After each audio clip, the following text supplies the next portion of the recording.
Buenas, bienvenidos a este vídeo de unplandivino.net. Vamos a visualizar lo siguiente de la relación de alma gemela, la siguiente parte del taller, que como veis, pues bueno, esa es la manera en que se escucha, que a veces no se escucha muy bien. Esto es una llamada grabada y además, pues eso, visualizándolo con Ana Pilar y Ana C de Argentina, Ana Pilar y Ana C de Venezuela, nada más y nada menos. Y yo aquí en España, ¿qué tal Ana Pilar, por ejemplo?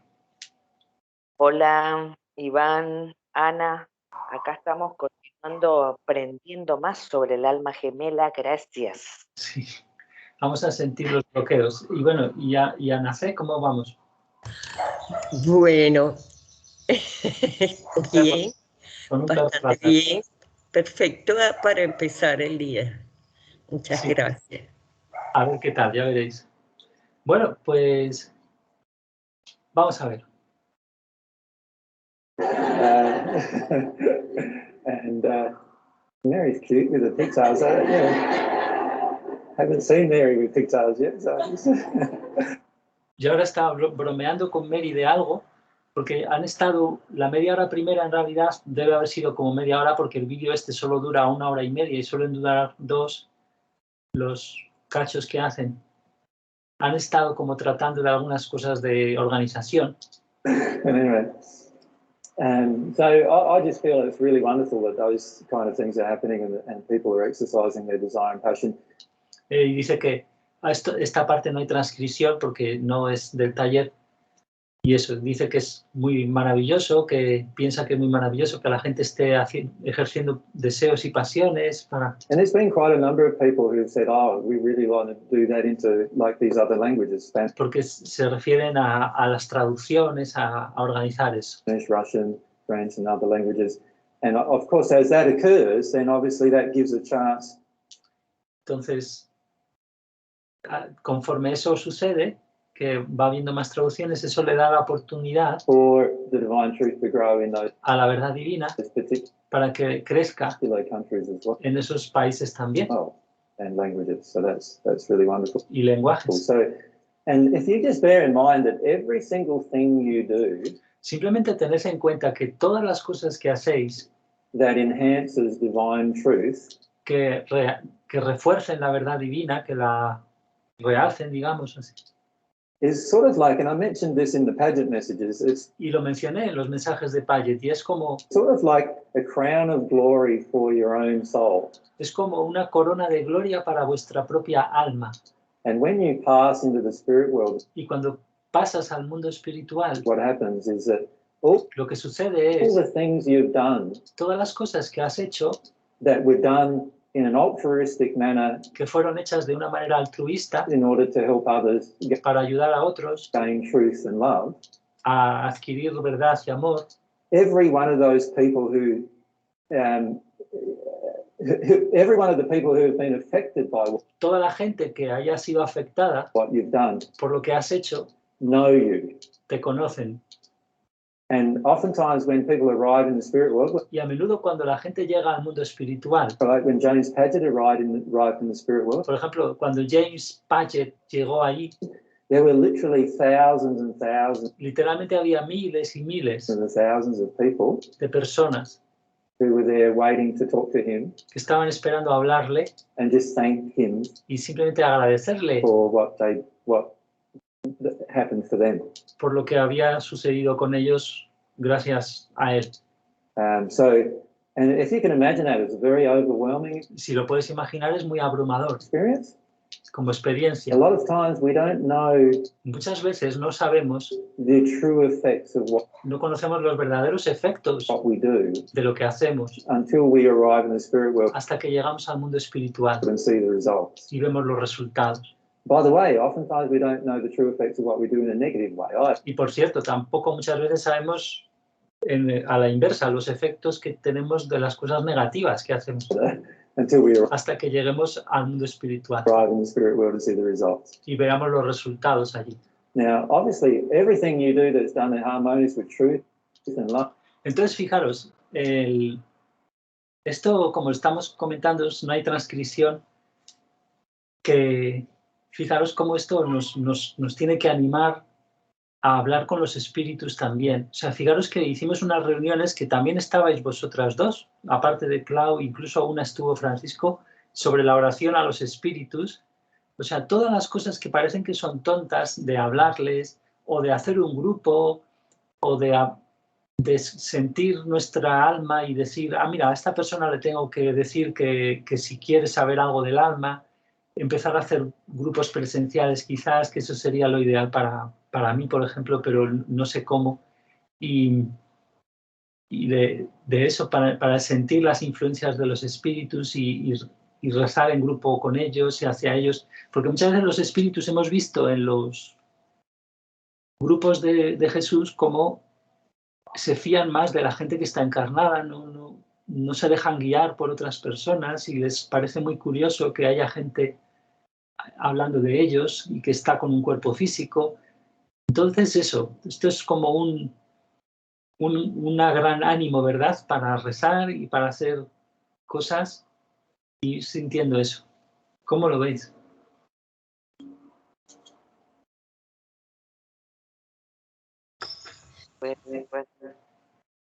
Bueno, como sabemos que hay una consecuencia de nuestros actos, yo mayormente siempre lo pienso como que todo lo malo te vuelve, pero no solo eso, sino que también lo bueno. Así que focalizar en eso. Iván, es perfecto porque la repercusión de un pensamiento, no solamente los que expresa a través de tus palabras, Sí. lo que sientes, eso es algo, bueno, demoledor si es negativamente. Y esto de Payet, imagínate tú, miles de personas, porque realmente nos estamos beneficiando muchísimo. Esto es un efecto en cadena, no sabemos. Imagínate, yo estoy acá en Venezuela, allá está Ana en Patagonia, estás tú ahí. Y eso, o sea, nos ha enlazado, y cuántas otras personas. ¿No? Y muchos desencarnados que si uno se pone serio, si tú te pones seria a creerte que Dios está oyendo, que puedes hablar, desencarnados pueden empezar a ver que es cierto, etcétera, etcétera. O sea, no hace falta ni siquiera estas conexiones que tenemos nosotros. Correcto, es cierto. Todo tipo de cosas. Mira, Iván, es tan cierto que lo que acabas de hablar, que cuando estás, por lo menos, aparte que uno se pone a leer, a sentir en profundidad esta enseñanza, yo en ningún momento me siento sola, estoy acompañada. Es como si es la sensación de que no estoy sola en este momento cuando estoy leyendo. Así me siento. Sí. Sí, es como que, epa, esto es de Dios muerte, esto hay que aprendérselo bien. Gracias, Iván.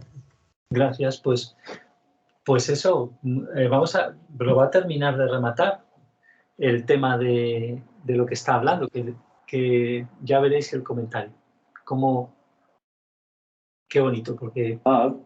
The results. Now, obviously, everything you do that's done in harmonious with truth and love, porque obviamente todo lo que hagáis que sea armonioso con la verdad y el amor, that obviously has beautiful results. Eso obviamente tiene resultados hermosos. For your soul, and both now and also para tu alma, tanto ahora in the spirit world. Como también en el mundo espiritual. So, and I've personally been on the recipient. Y esto también tienes que contar con el estado de sueño. Él no lo está comentando ahora, pero que en el mundo espiritual ya estamos, por las noches, etcétera. Entonces, y yo también, está diciendo aquí, he sido el receptor of a lot of appreciation de muchas apreciaciones de esto, o sea, mucho de aprecio por esto. And I understand how overwhelming that is emotionally. Y entiendo lo abrumador emocionalmente que es. and I'm pretty sure that when you experience the same thing, you'll understand how Y estoy muy seguro de que cuando experimentes lo mismo entenderás overwhelming emotionally that is for you. lo emocionalmente abrumador que es. Can I rub it off, Brian, now? Is that all right? This is like a work of art. It really is. Entonces ahora bromea con, ¿puedo borrar esto ya? Es como una obra de arte lo que ha salido aquí. These are stick figures, you know, a reminder. Le da como pena, ¿vale? So how did you find after going home yesterday, for those of you who were here yesterday, about the soulmate discussion? Bueno, aquí ya está empezando. How did you find things yesterday? And oh, by the way, we need to get microphones happening, so let's do that. Who would like to do this side? You'd like to? Yeah. And who would like to do that side? You'd like to? You can use it first. Yeah. So, it's on. Oh, yesterday morning I left my husband after 30 years. And yesterday morning. Mira los gestos aquí de esta. Yes. And I knew that it was something I needed to do because I was in an unloving situation. And I knew that I no longer really loved him, and so I wasn't living in truth. Yeah. But it was still very hard and it was still very sad. Yeah. Which I'm obviously still feeling. Yeah. And then I came here and you're talking about soulmates. Yeah. So I just had a couple of questions. Why is it so hard? And why is it so sad? And also a discussion we were having in the ladies yesterday was... Not with me, obviously. No, obviously not with you. Yeah. And nobody would ask the question, so I said, I will. Yeah. If you have a longing for your soulmate and you know who your soulmate is, yeah, but they're married, is that unloving?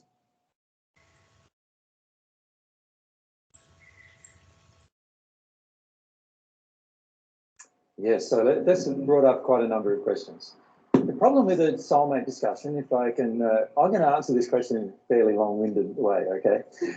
So sorry about that for those of you who want to ask further questions.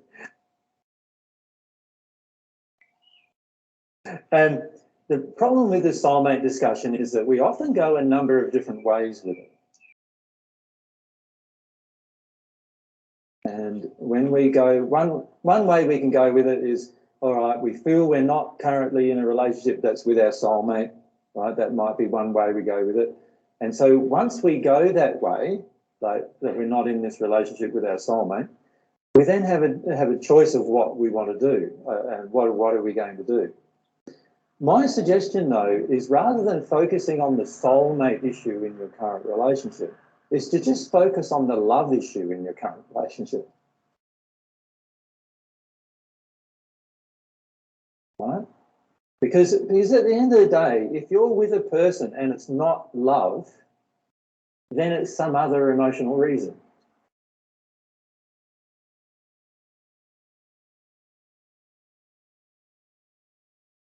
Right? So let's say I'm the male in the relationship, right? And here's the woman in the relationship. Not Mary, because I'm going to leave this woman. And and I decide that actually either I do not love this woman anymore, or this woman does not love me anymore, even though I'm still in love with her. Huh? Now, if that happens, immediately, from God's perspective, the bond between us has broken, because every bond from God's perspective is a love-based bond. So any true bond is really just a love-based bond from God's perspective. Any other bond that we have with any person is just usually, as we talked about yesterday, an addictive bond. Right? An addiction, which is, and remember, an addiction is actually the satisfaction of an unhealed emotion that's out of harmony with love. So the addiction might be, I need to feel secure. So that's the addiction.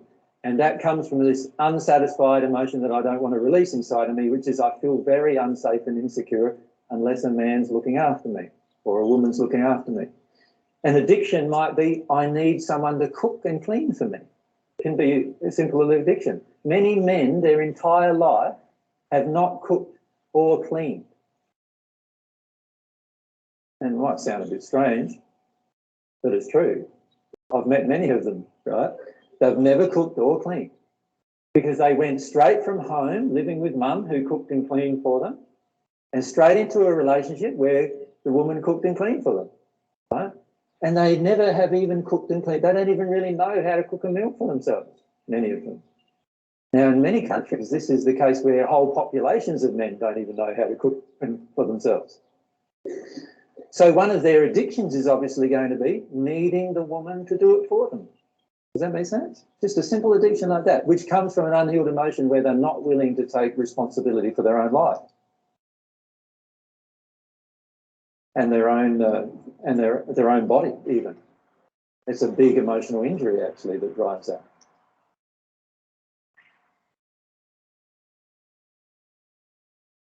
So we have, let's say, an addiction. The addiction causes us to remain connected to the person. From God's perspective, though, if I don't love this person and I don't passionately desiring this person, and this person doesn't really matter whether they passionately desire me or not, if I just don't passionately desire that person and love that person, then I have at this point two things to do.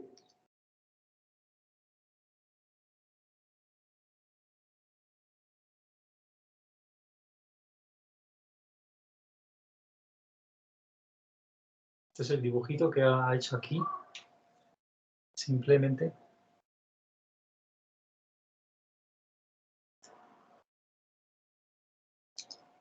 One is that I could work through the emotional injury-based reasons as to why I no longer passionately desire the person. At one point I must have, perhaps, passionately desire. Does that make sense? You have to let them in. Obviously needed the door, those spirits. Ahí bromea con algo de la puerta que se debe haber abierto y no sé qué dice de los espíritus. It's just a bit of breeze coming. No, dice, simplemente es un poco de aire. So do you understand that?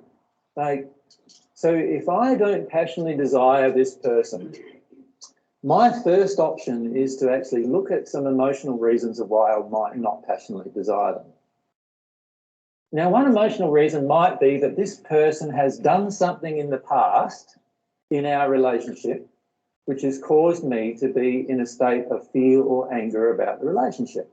So this person might have cheated on me, or they might have flirted with other men, or they might have done something like that, right? Which has caused me to have certain emotional responses inside of myself.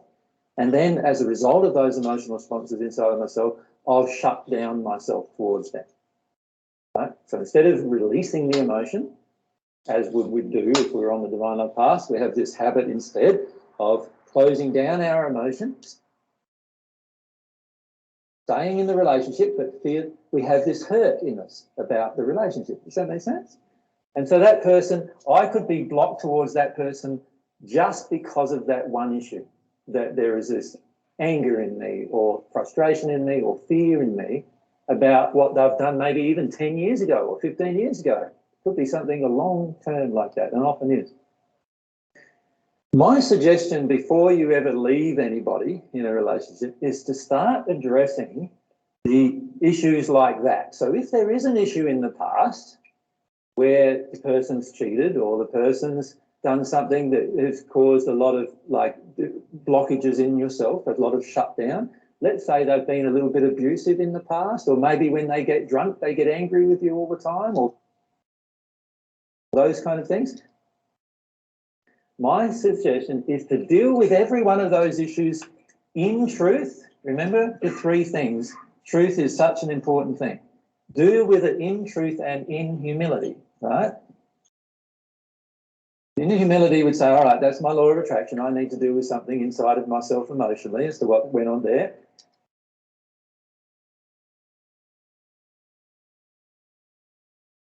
And in truth, I would speak to the other person and say, like, I am still upset with the fact that you did that. I am still angry about that, or I'm still sad about that. I still have some grief. And what I've done is I've blocked myself off from you emotionally now because of that. I realise that's my issue and I need to work through that, but I don't feel that you are even sorry for what you did, that if that might be the feeling you have, and so forth.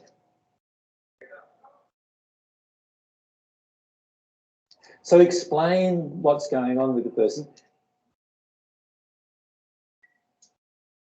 and try to work through the issue with them.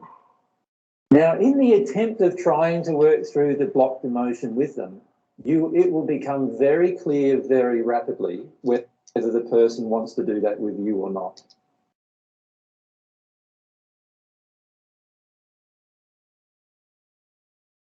Right?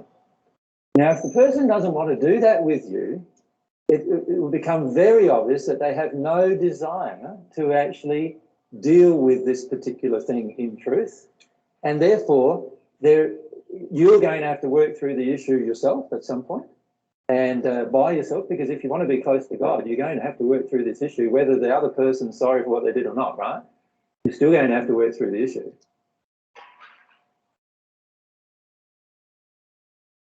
But then you'll have to start looking if they are getting angry in return back at you, or they're getting like pressuring or controlling or manipulative back in return with you, what are you going to do then?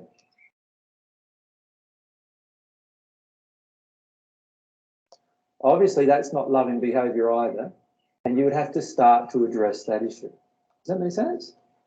So, in starting to address that issue, it would become very clear over time whether you should be with this person or not. Right? But if there is no love, remember, love is the real bond between the two of you. If you know that you are no longer in love with this person, from God's perspective, the bond is broken. If you know that that person no longer loves you, then from God's perspective, the bond is broken.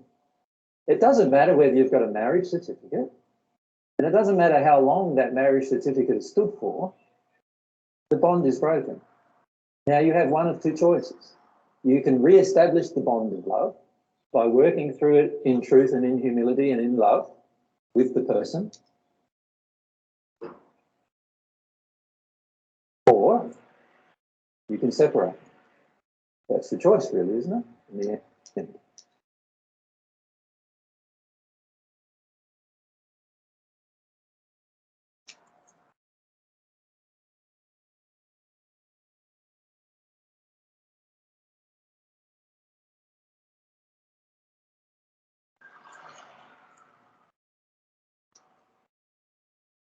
Now, the problem is that a lot of people are going to then say about me that, oh, yeah, you know, he went along to, or she went along to AJ's sessions for a year, or in Joy's case, 5 months or 6 months or whatever, and look what she's done now. She's left her husband after 30 years of marriage, like AJ destroys marriages.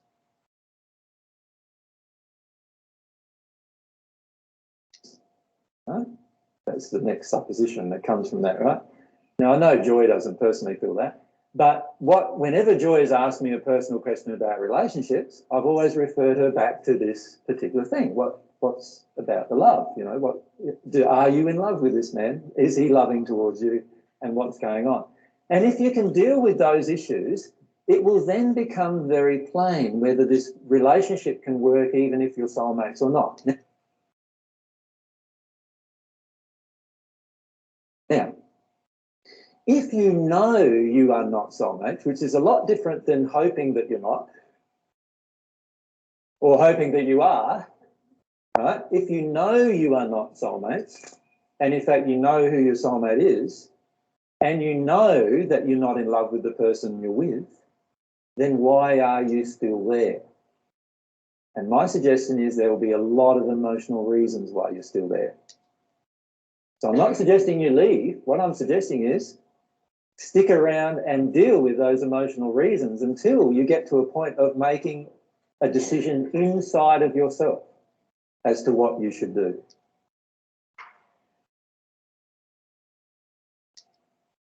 Right? Now, what might be some of the emotional reasons why I might stay with someone who I know doesn't love me? Well, one might be that I love them, and I still feel that feeling for them. And so I stay with them, hoping. So what am I addicted to? Hope in the end. I'm hoping that they're going to love me at some point in the future.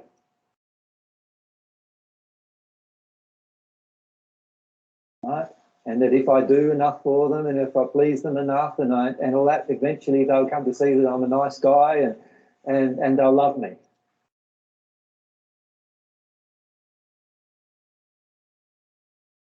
Or a nice woman and they'll love me.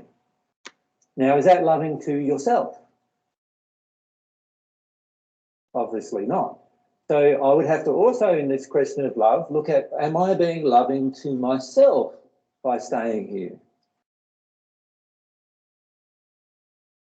If you know that your partner doesn't love you, but you stay in the relationship, then there is obviously some quite strong emotional addictions to allow yourself to work through. Work through those addictions in the relationship if you can, because you've attracted the relationship. It's a perfect time to work through them. Work through those addictions, and when you come out the other side of those addictions and release them, it will become very plain to you whether it's a workable relationship or not. But the issue that we raised yesterday was, in fact, I was suggesting to you yesterday, there is a soulmate part of you. It's this soulmate side of you. When you start opening this soulmate side of you, what will happen is every other attraction that you've ever had will start to die. When I say die, it's not like some kind of destruction that's terrible. You just no longer feel attracted to lots of different people anymore. There is only one person you end up being attracted to, and that is your soul other half, your soulmate. And so what happens when that happens is you get into this state where you realise that there is only one kind of attraction that really has any long-term hunger for you, long-term longing for you, and that is the hunger for your soulmate, the longing for your soulmate. Now, when you get into that state, it will become very obvious to you whether the person you're currently with is your soulmate or not. Until that point, until you actually have a soulmate longing, you're not going to know whether the person you're with is your soulmate or not, even if they are your soulmate. You still won't know until that part of your soul is open. And this is why it's so good to be in your current relationship and work through the issues until you get to the point where you know that this isn't right. And when you know it isn't right, obviously that is the time for you to leave.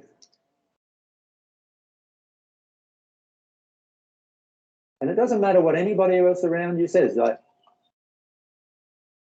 the religious people around you might say, no, you married for life, you've got to stick with that. Your husband or wife might say, oh, hang on a sec, but I still love you. That doesn't matter either. Because at the end of the day, when you know inside of yourself that you no longer have love, a desire, a loving, and by the way, this includes a sexual desire for your partner, then there is something wrong going on inside of yourself that you're shutting down, and you need to look at that. Because at the end, we do need to have this strong emotional, sexual desire for our partner that we're living with. And if we don't have that, we need to spend a lot of time looking at why.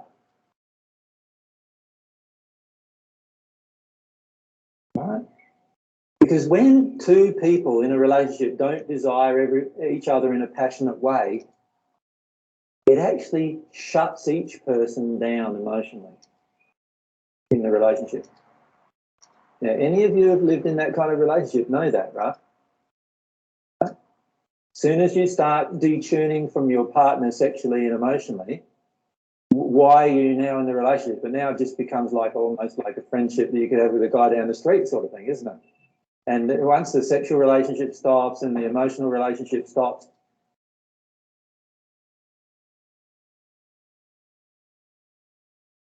what's going on now? It's really just like a workable solution to some kind of problem that you're still not letting go of inside of yourself.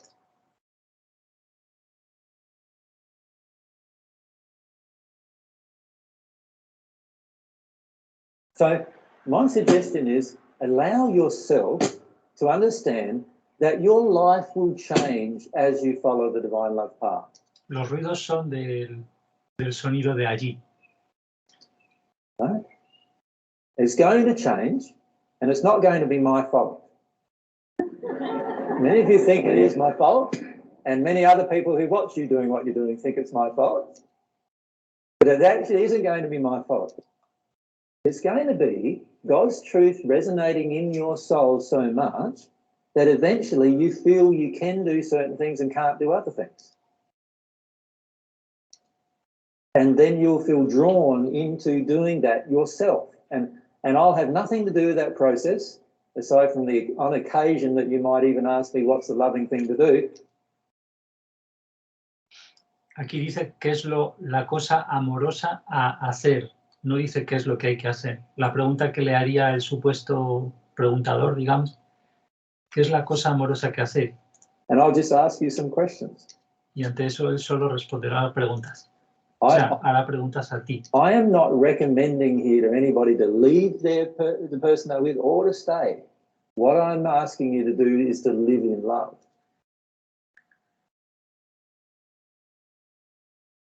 And to do that in a passionate way. And if you can't do that in a passionate way, look at the emotional reason why you can't, that's inside of yourself, and then you'll address a lot of the issues. Now, obviously for Joy, you've been working through this issue. You've felt there's a disconnection of love between yourself and your partner. Is that right? Do you mind? Yeah, that would be true. That would be true? Yeah. And so that's caused you then to go, okay, what am I doing in this relationship when it's not loving? And part of the question you ask is, why am I then grieving the fact that I've left the relationship? Well, oftentimes when we act in truth, once we realise the truth and we actually act upon the truth, all of the addictions start getting triggered, one after the other quite rapidly. So one of the addictions that you know that you've had is this addiction to security, right? In terms of like economic security. Yeah, just leaving my home and garden and chooks and... Yeah. There's been an attachment to your home, right? Which in this process, have you left or? Yes. Yes, so you left your home as well. So there's an attachment to that. There's this, in the guy's case, there might be an acknowledgement, oh, everything that's been created, I'm going to have to split into half. And there's this great big feeling of, but I created that. And now half of it's gone. Like, there's some big loss. So there's a lot of loss type emotions, grieving style emotions that we'll go through. Obviously, we can't live 30 years of life and then just walk away from that without actually feeling quite a lot of loss about what was created in that 30 years. Does that make sense? But the key is to have the courage to still live in truth, right? And to stay in truth.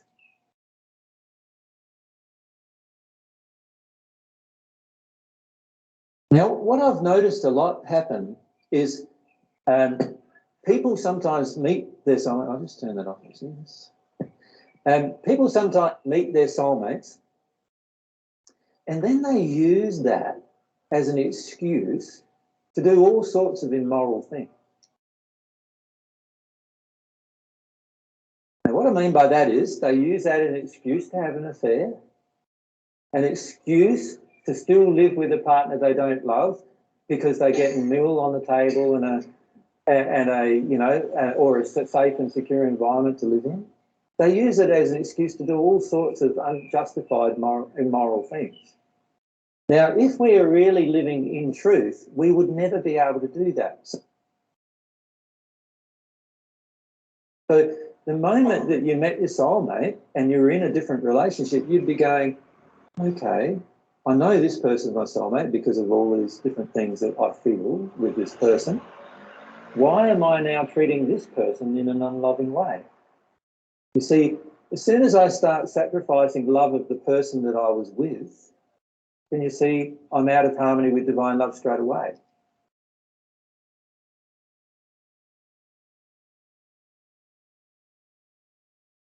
Now, in that state, all these spirits around you can start hooking in to this untruthful state you're in. And unfortunately, in that state, this is where children get hurt, family members get hurt and so forth. The truth is that you can meet your soulmate and still be in another relationship and work through the issues and stay in a state of love and truth, and it will not damage your children at all emotionally.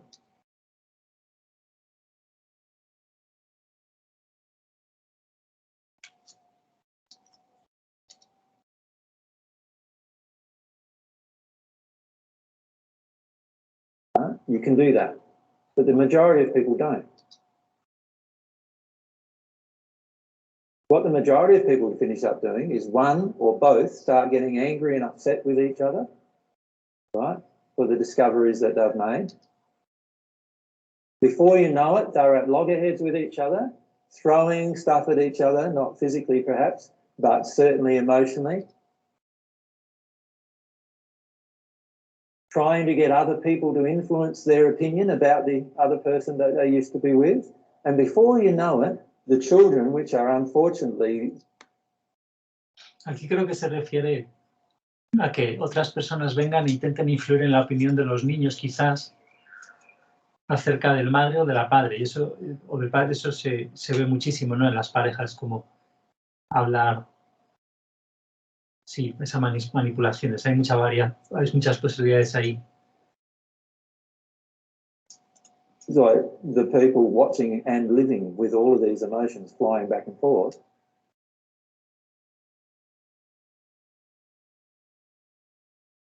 are the ones getting damaged the most.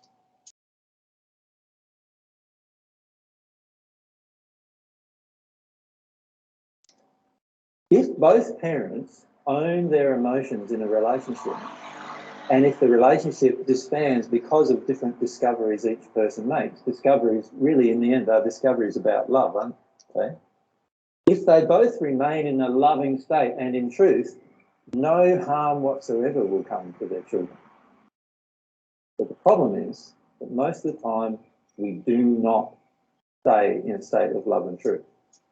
We go into a state of anger, resentment, frustration, and annoyance, rage, hatred, and under all of those circumstances, there is huge damage done to children as a result. So you can actually go through the process of realizing that actually your current relationship is not the relationship that you want for the rest of your existence. And you can leave that relationship in the most loving possible way and go through lots of grief as a result of leaving it because of the addictions that were there before. It will confront every one of those addictions. And if you're willing to face all of those things emotionally, you cannot damage any other person or your own soul in the process.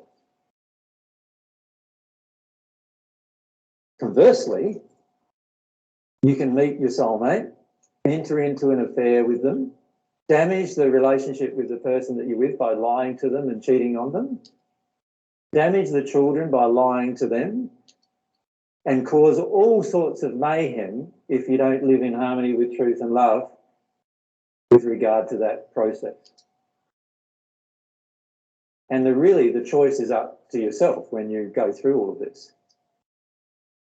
And we've got to really start addressing the emotional reasons inside of ourselves as to why we would like to do it that way.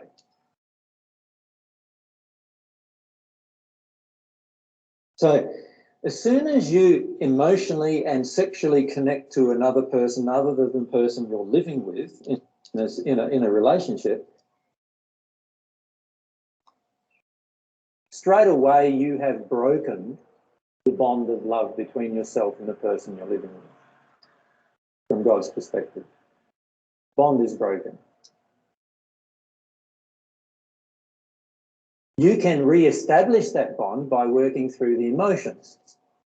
So, you know, you may realise through the process that actually I do love my partner and that I was just angry or I was afraid of this or I was needing security that I didn't have or whatever the real emotional reason was, and work through that. And then you'd have to also work through the issues of being repentant and sorrowful if you chose to do that with that partner.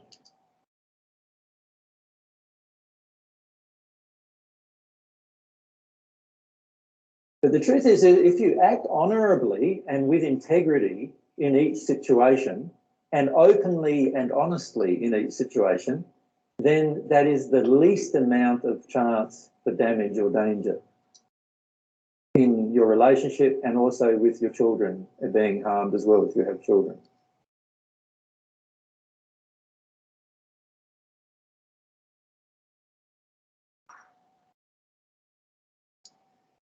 Now, there was a third part of your question, and I can't quite remember it.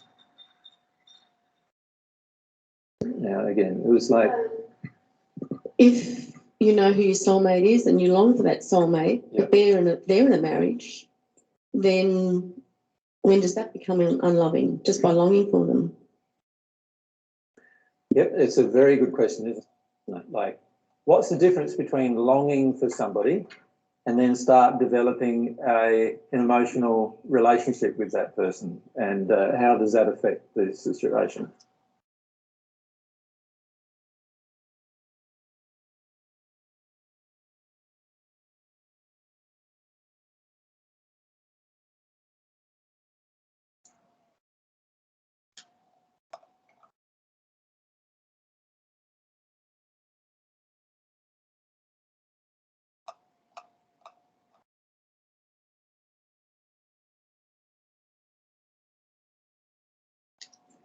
It's all right.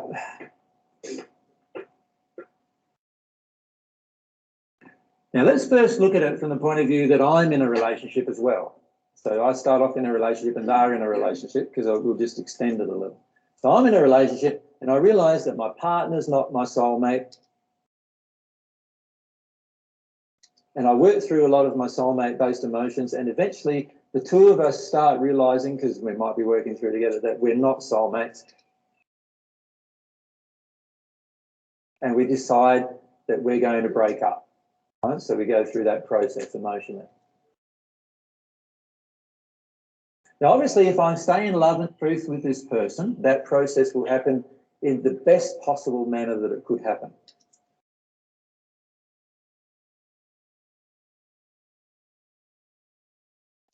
Now, of course, if the person themselves are not happy with that choice, then there's going to be some projections of anger,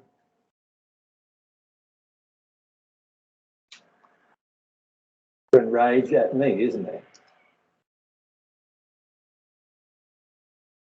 So if I'm making the choice unilaterally, then obviously the other person is going to be quite upset about that. Now, they will need to work, if they were on the divine love path, they would need to work through their emotions about that. If they're not on the divine love path and all they feel they can do is just damage me by hurling emotions, then I would have to work my way through those emotions that are a part of my law of attraction.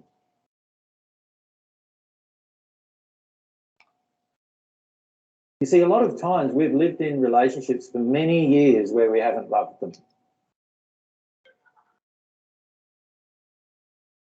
Right? And there is a certain compensation involved in that process. Once I come to terms with the fact that I haven't loved them and I go to tell them and they say, well, how long have you loved me? And I say, oh, 10 years. Of course they're going to be hurt, aren't they? They've been in a relationship for 10 years with someone who hasn't loved them, who they thought loved them. So of course they're going to have some emotions about that. And of course they're going to have some anger about that. And of course it's, in a way, you could say it's almost justified anger, isn't it, towards it? Because we have actually harmed 10 years of their life by not telling them 10 years ago that that's how we felt.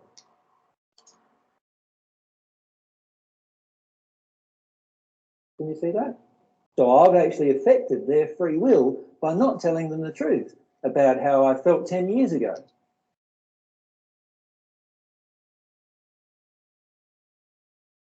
So obviously there's going to be some kind of stuff coming back from that person to me.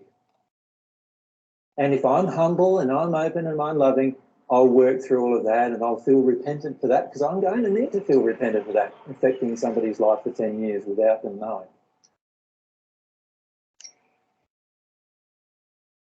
I'm going to need to be repentant for that.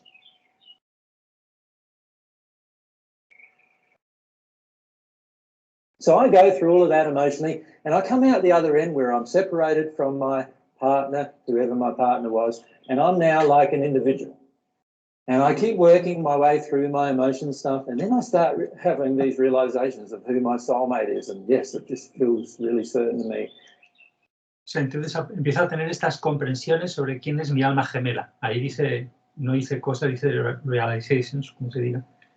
Y eso. But it just so happens that my soulmate, who in this case I'll give as a woman, is in a marriage. And there she is. And she is in a marriage.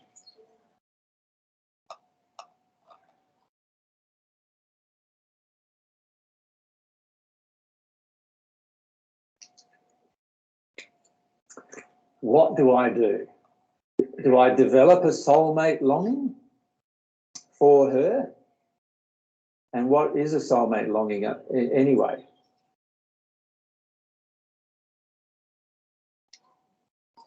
Because that's really part of the question, isn't it?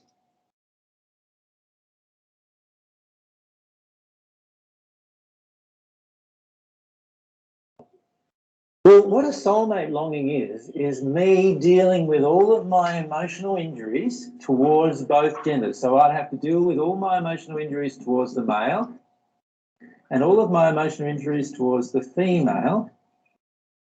And what will happen at the soul level, not at the physical level or the intellectual level, but at the soul level now, I'm pushing out this energy that I've healed a lot of my, and obviously not all of them, but I've healed a lot of my issues about myself as a person. Y es a nivel del alma. Entonces aquí, y lo que sucede es, dice, estoy impulsando hacia afuera toda esta energía relativa a que ya sí he sanado muchas de las cuestiones sobre mí, etc.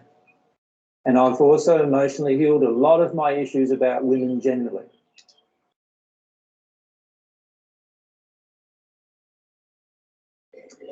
Now, what will happen when I'm in that state is that every single person around me will know that these changes have happened, not by me telling them, but by feeling them from me. So every woman will come up and say, gee, you're a bit different than when I saw you last time, you know. Last time I felt quite a lot of anger from you. And I say, oh, yeah, well, I dealt with a lot of anger about women and stuff like that, and I worked my way through that. And they say, yeah, wow, you're a lot different than you used to be. And then other persons will come up and say, you know, before you used to always backpedal as a man and you used to always, you know, be conciliatory to the woman, but now I see you taking more, like, control of your own life. You know, looking after yourself where you always wanted a woman to look after you before. And I think it's really good. And yeah, I dealt with this emotion, I dealt with that emotion, and now I've worked my way through those issues, and now it feels quite different for me. Just you dealing with your emotions means that every single person around you will feel a difference in you.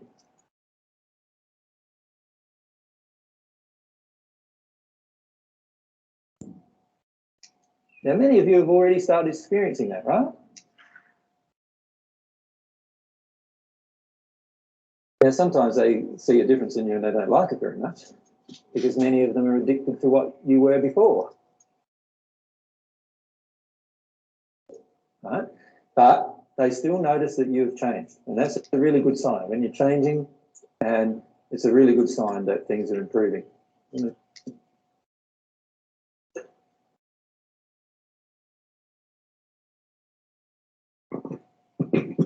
I just wanted to ask about the... Esto no está en la transcripción porque en realidad se está adelantando y la va a cortar porque es lo que están contando ahora. De hecho, María va a salir a la palestra, ahora va a hablar igual que él. I feel like there's a difference between dealing with all of your injuries and...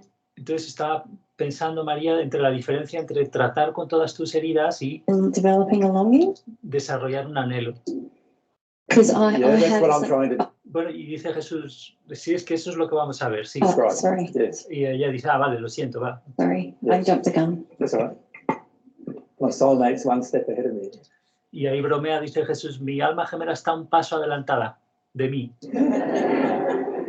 Most of the time, my soulmate's 10 steps ahead of me. She just... La mayoría de veces está 10 pasos más adelantada. Dice ahí, Yeah, so what I'm describing now is I've dealt with a lot of my emotional injuries. Now, what's coming out of me now? A ver, que se ha bloqueado el navegador ahí.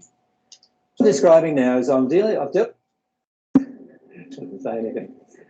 Yeah, so what I'm describing now is I've dealt with a lot of my emotional injuries. Now, what's coming out of me now is this openness towards my soulmate. You follow me? Because I've dealt with a lot of the injuries towards the masculine and towards the feminine inside of myself, now there's this openness towards the reception of my soulmate. Now, my soulmate's going to feel that. There's nothing I can do to stop that from happening. She's going to feel that occur. It doesn't matter whether she's in a relationship or not in a relationship, she is still going to feel something going on.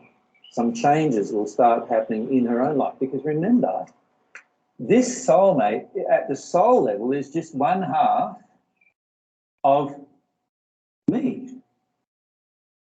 So how could she not feel what I'm going through in the changes that I'm making towards her? Aquí esto es en el sentido de es simplemente una mitad de mí. Es precisamente, simplemente es más que solo, simplemente es eso. Así que cómo no va a sentir. Y es a lo que corresponde la figura esta que hemos visto antes, anticipadamente, donde le pinta ahora la gota que rodea los cuerpos, por así decirlo.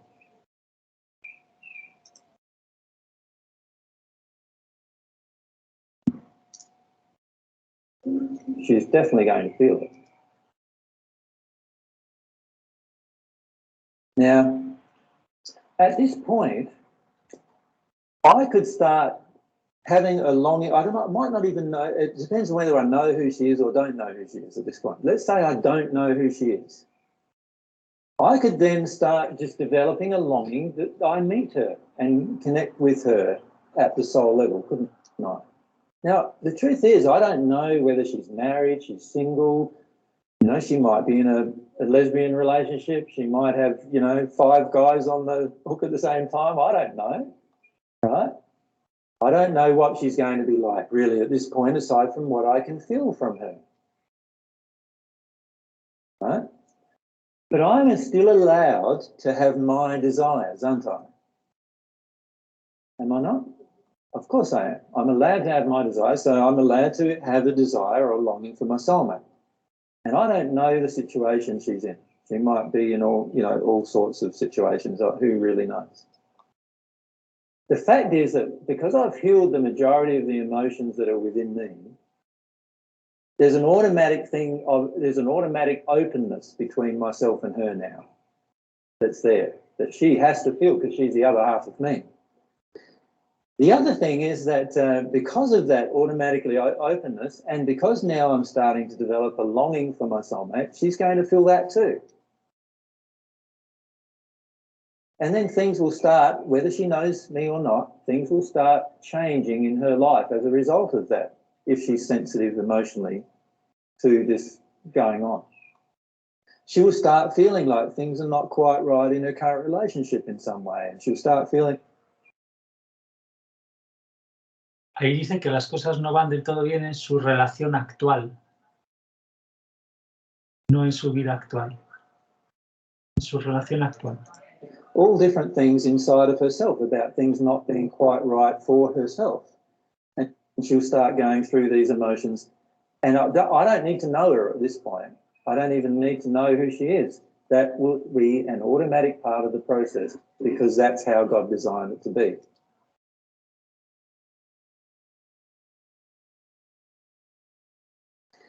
Now, the question really is about whether I know her or not now, isn't it? Can you see that? Up until this point, let's assume I don't know her. Does that sound all right to you? Does that sound loving? That I develop my own soul desire, that I long for my own soulmate. She's the other half of me. Like, of course, I've got a right to long for the other half of me, have I not? And so that's a loving thing. I can long for the other half of me. I've worked through my emotional injuries, so that means that I'm now not projecting at her neediness or control or manipulation or any of those things. I'm not trying to force her in any way to do what I want, because that would be unloving too, wouldn't it? And that would mean I'd need to deal with that emotion inside of me too. So by this stage, I've healed quite a lot of my stuff. So from a sphere's perspective, I'd be probably third sphere, fourth sphere, maybe fifth sphere of the spirit world at this point, where I've dealt with quite a lot of my emotional injuries at this point. Now, I know that it ideally doesn't happen this way, so we'll put the other ways that all this can happen.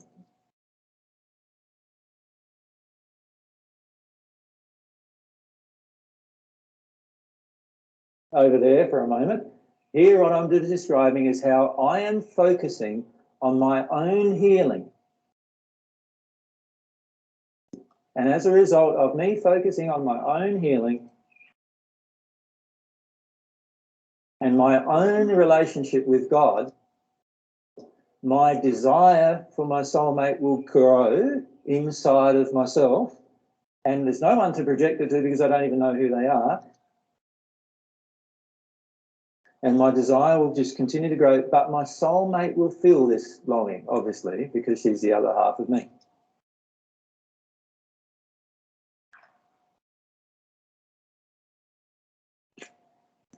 So, what happens now if I know who she is? Now there's some moral issues involved, isn't there? Particularly if she's in a relationship. But even if I know who she is and she's not in a relationship, there's still some moral issues involved, actually. Because let's say, for a start, that she's not in a relationship. What could I do? Well, I could start phoning her and ringing her and emailing her and saying we should hook up and whatever, or get together, or at least meet. What is that doing right at that moment? I'm now projecting my needs onto her. Is this now a loving thing? No. What would be better is for me just to say, could I meet up with you? I have something to tell you. So you go out and you sit down with her and say, I've done a lot of emotional work over the last few years, you know, and I've worked my way through this. I'm not in a relationship anymore, worked my way through this and that and whatever other things that I've worked my way through.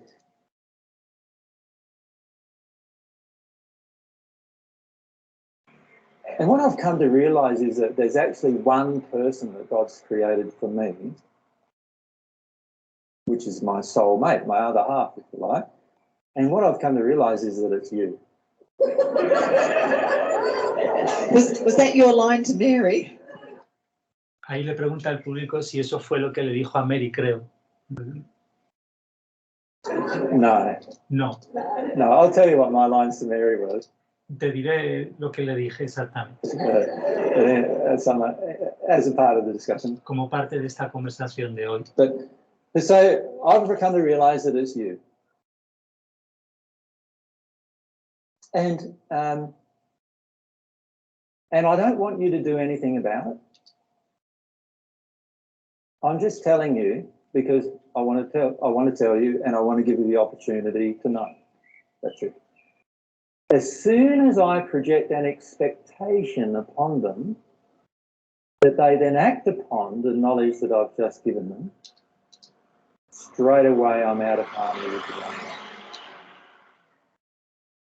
That makes sense? So it's one thing to just say the truth. I know you're my soulmate. Quite another than to say, can we get together? Now what I'm doing is projecting an expectation upon them. And I'm not leaving the choice up to them as to what they want to do about that information.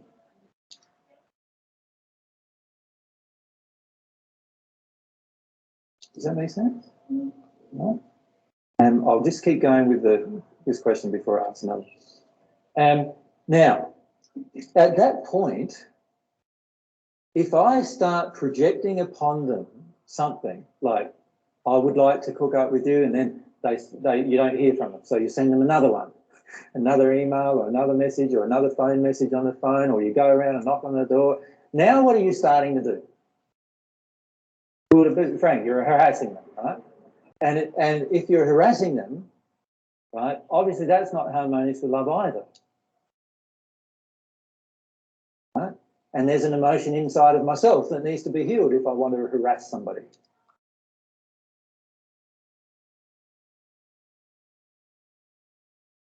Right? So when I first met Mary, I knew she was my soulmate, but I could see Mary was in some emotional turmoil from previous relationship and other things like that.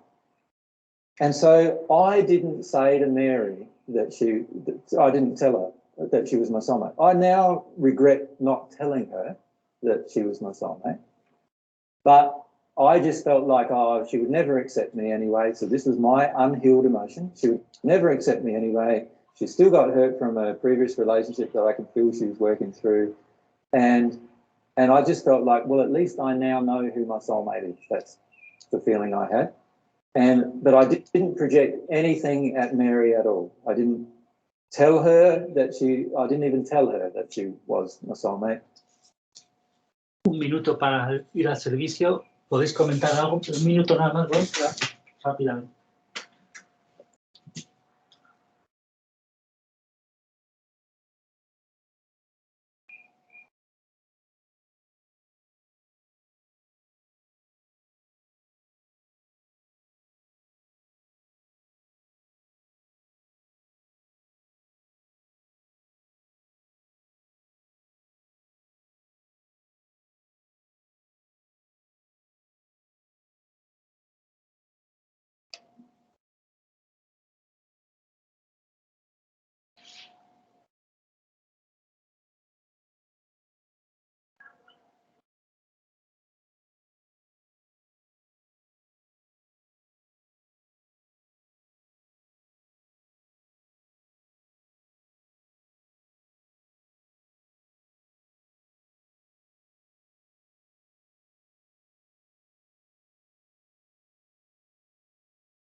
Bueno, supongo que estáis por ahí aún, así que seguimos.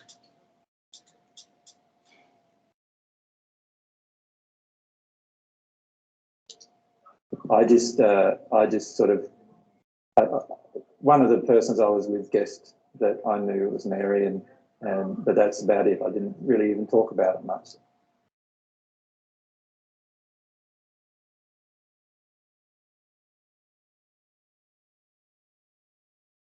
With anyone, aside from obviously there being a big change in me that other people could see that I've met my soulmate, right?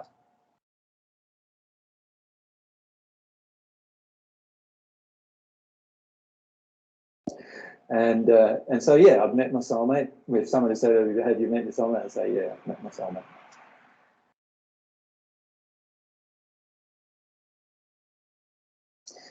Now, at that point, we could go down this track of being very, very demanding upon the person, couldn't we? And very controlling and very manipulative. We could do all sorts of things which will all be out of harmony with love. Or we could just, in the end, have the courage to just go to them and just say, which I did not have, by the way, the courage to do this. You could go and just say to them, you're my soulmate. I know you're my soulmate. I don't know what to do about it, but I'm just saying you're my soulmate. Right? And just let the chips fall where it may. Right? That is, and honestly, the most direct and honest and open approach is the one that's most in harmony with God's laws.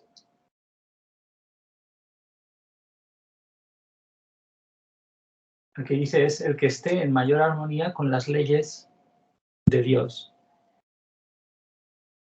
Aquí, a este amor, que podría ser también, pero en realidad está diciendo todo el rato las leyes de Dios. Does that make sense? And because it's so most in harmony with God's laws, there's a higher likelihood that everything will happen a lot more smoothly than if we do something that's out of harmony with God's laws. Now, ironically, with Mary, if I had said that to Mary, Mary probably would have had a lot less trouble with me afterwards than she actually did have. Because it would have given her an opportunity to hear it straight from me as to how I felt. De escuchar directamente de mi parte lo que yo sentía. But for us, that didn't occur. But what I'm recommending is go ahead and do that yourself. But if you're a guy like me who had a lot of self-esteem issues and felt like your soulmate would probably reject you and all those kind of things, then you won't be able to do that. You'll probably first have to go home and have some cries like I did and work your way through that emotion, right? Before you'll be able to feel like you can do that. You want to say, Mary? Or?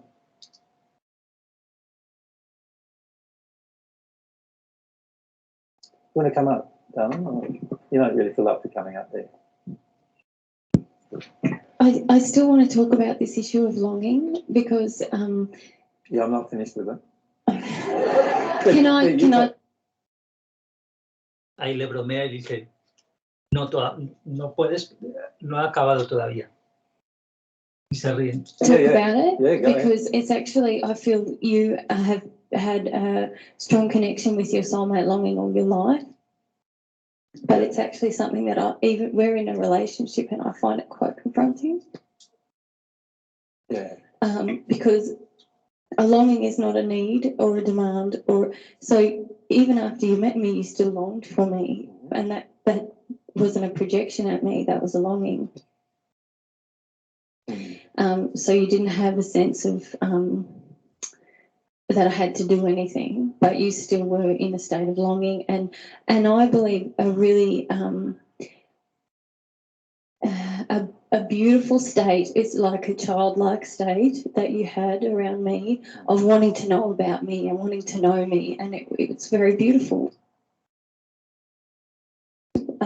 Even though some people are quite critical of that now, I found it very beautiful to be the recipient of that. But for me, even when we're in a relationship, to be in a state of longing is a very vulnerable place. It's a place where you're without need, but you're in pure desire for that other person. Yeah. And I'm still, even though I feel that is beginning for me, so just because you're even in a relationship with a person, with your soulmate, doesn't mean that your soulmate longing is established. Porque ahí ha añadido Mary que ella se siente solo que está iniciando en eso. And even I'm working through a lot of my man issues, it still doesn't mean my soulmate longing starts. I have to deal with the fear of total openness and vulnerability. Yeah. So I think when people talk about soulmate longing, it's really important to know what that state really is about. It's not I want that man sort of a feeling. Yeah. What if I define it for you, what a soulmate longing is? Yeah, and what Mary says is very true. Like, it's just, even being with a soulmate, you may not have a soulmate longing, right? What is soulmate longing is having a passionate,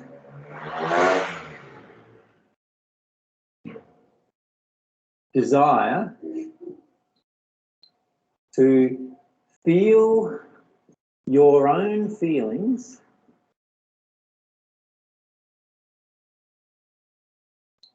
for your soulmate.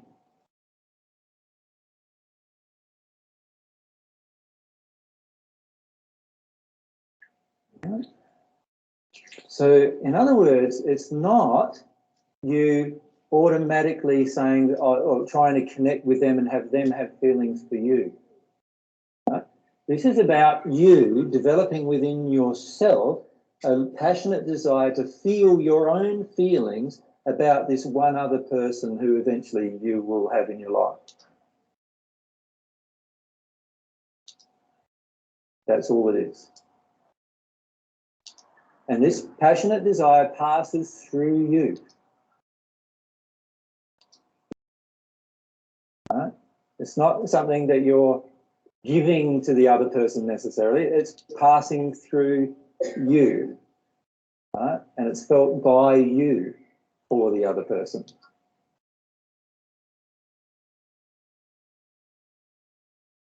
Feelings inside of yourself for the other person.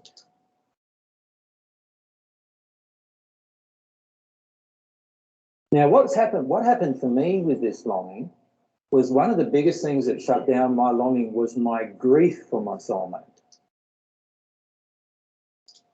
So for many, many years, I thought I had a longing for my soulmate when in reality, what I was doing was acting upon my grief for my soulmate. Does that make sense? In my case, I'm conscious of my soulmate leaving my life in the process of incarnation. There's this humongous grief inside of me about that, right? And because of that grief that I was unwilling to feel, I was actually projecting neediness at my soulmate for almost all of my life. Now, of course, my soulmate feeling this projection, and is she going to be attracted to that? No, of course not. Right? So I was actually repelling my soulmate with this needy emotion. What happened was that I had to then realize or go through these realizations that I was projecting at my soulmate this needy emotion. And once I worked my way through that, I then started to truly grieve the loss that I felt inside of me for her. Now, that grief lasted me nearly 3.5 years of crying most days. That's how much grief I had. And I still probably got a little bit left because I can still feel it there inside of me, this grief about the loss of my soulmate.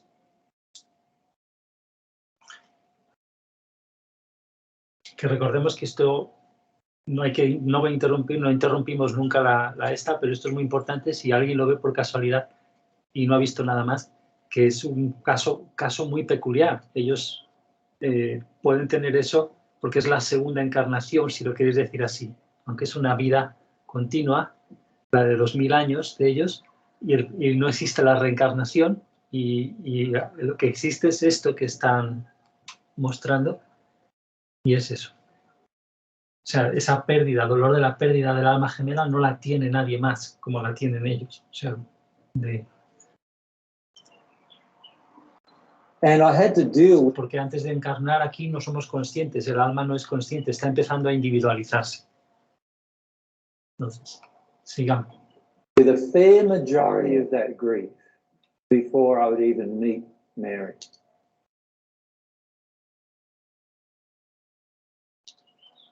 Because up until that time, I was projecting this need at her, trying to shut down my grief. She had a role up until that point, and the role that she had was that she would have to make me feel good, you know, to get away from my grief about losing my soulmate. Right? Once I started to own my grief about losing my soulmate and really letting all of that go, which took quite a few years for me, I then started to draw Mary and get close to Mary in our emotional state. So she was overseas at the time, but I could still feel, I started to feel her personality. I started to feel her personality again. You know, that was like a memory process for me, but I started to feel her personality again. I started to feel her characteristics and attributes. I even started to feel a lot of her injuries that she had towards men and towards what she would have towards myself and things like that. And I started to feel a lot more about that because I was feeling my passionate desire for her, and I could even feel her blockages towards me. And every time I allowed myself to feel my passionate desire for her, I could feel the blockage that she had towards me, which naturally got me straight away into my grief. Because I just thought, oh, my good soulmate doesn't want me in her life. I could feel that, right? So that caused me to go into this state of grief and feel more and more of my grief. So when you have a passionate desire to feel your own feelings about your soulmate, for your soulmate, and when you think about it, having a longing for God is very similar. It's having a passionate desire to feel your own feelings for God. Does that make sense? So it's not about God's feelings for you initially when you long for God. It's about your feelings longing for God. That's what draws the love to you. That's what draws the reciprocant love to you. So the desire is about being passionate, have a passionate desire within yourself to experience the feelings that you actually have. Now, you can do that whether the person's in a relationship or not, because at this point, you're not projecting anything at the person. In fact, you're projecting the least amount at them because you're owning and feeling all of your own emotions of longing.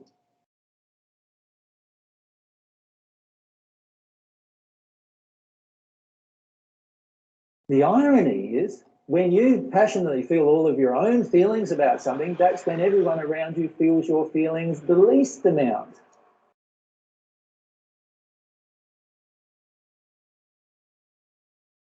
Does that make sense? In other words, they don't feel it as a projection or anything like that. They can just feel it as love instead. So there's no blockages between you and them when you do this. So when you have a passionate desire to feel your own emotions and a passionate desire to feel your own feelings for somebody, you are actually feeling what's inside of yourself for them. And that feeling is allowed to grow and grow and grow as much as you desire that feeling to grow. But to be frank with you, many of you will want to turn it off because you'll feel such a sense of loss because of some things that have happened in your parents' lives and whatever else. You'll still feel these overwhelming emotions that you want to shut it all down. Right? My suggestion is stay open and vulnerable to it. So I had to stay open and vulnerable to the fact my soulmate didn't want me. Does that make sense? And I could feel that and allow myself to feel that. And even when I met her, I realised how much she didn't want me right at the point that I met her. Before then, I was sort of flirting with the idea, well, maybe I'm wrong, you know, maybe she does really want me or whatever. But as soon as I met her, I realised that, wow, there's no longing there for me at all in my soulmate. None at all. I could feel there was no longing. Now, there was lots of grief in me associated with that, and I had to be vulnerable and open to experience that grief. Does that make sense? I had to let myself feel how sad I felt about the fact my own soulmate didn't even want to remember me. Right? And I went through lots and lots of different emotions about that. Now, as I dealt with those emotions, her sort of disinterest in me changed. Now, it went from disinterest into anger. Right? Now, the reason why it went from disinterest into anger is because she's now starting to feel some of these feelings, right, inside of herself, and that's triggering some stuff inside of her grief that she didn't want to feel. And so now she's starting to get in turmoil, emotional turmoil. The more I longed for her and just felt my own feelings, I don't need to project it at her at all. I just long for her and feel my own feelings of longing, that automatically causes the other person to start feeling some things inside of themselves, because the blockage between the two halves has been released.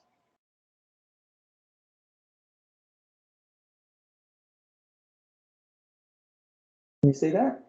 The only reason why there's not emotions permanently flowing between you and your soulmate right now is because you and your soulmate both have blockages towards each other. Right? So when you start pulling out those blockages, so sort of like, you could think of them like pulling out the barbs or the arrows of pain that are in you about connecting to this other person, when you pull them out of yourself, there's now an openness on your side towards your soulmate. You are now emotionally open to receiving them, right? And emotionally open to giving to them without expectation. Now that has a huge effect on your soulmate. How can it not have a huge effect? Like once you start doing this. And so in the end, what it really gets back down to is how much am I willing to heal my own stuff, and how much am I willing to have a passionate desire to feel my own emotions for my soulmate? That's really what it gets down to in the end, as to how we will come together in the future at some point.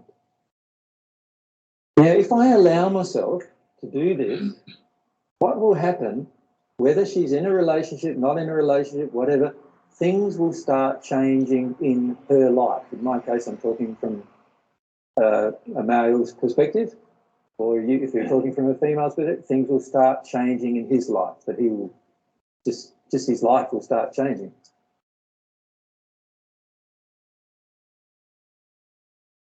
Because there's one person on this planet who no longer has a heap of blockages towards him, who happens to be his other half.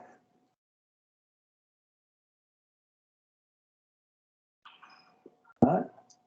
That is going to have a powerful effect on him and his life. Unfortunately, he will often think, or she will often think, that it's done without their will, but that's how it goes, because it's the whole soul that's got the will, not the two halves.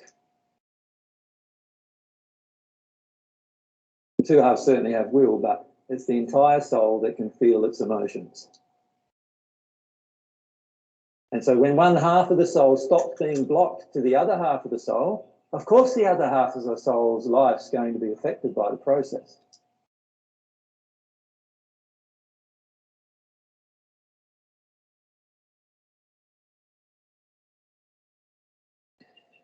Now, let's say they're in the relationship. They're in another relationship, and I know who it is now, who my soulmate is. There is still no harm in just going up to them and saying, I know you're my soulmate. I just want to tell you. Is there really? What's the difference between if they're in a relationship or not in a relationship? If you have no expectation, then all you're doing is presenting a truth to a person who happens to be your other half. In fact, don't they deserve the truth more than any other person? I think my battery's going, maybe. Y los problemas del micrófono, de los sonidos esos. Don't they deserve the truth more than any other person in your life? Of course they do. So just go up and tell them. Needs a lot of courage. Just go up and tell them. But as soon as, again, you have an expectation that they act upon the information that you've given them, what are you doing? You're being unloving to them and also to their partner. So you're actually being unloving to two people, not just your soulmate, but also whoever they're with.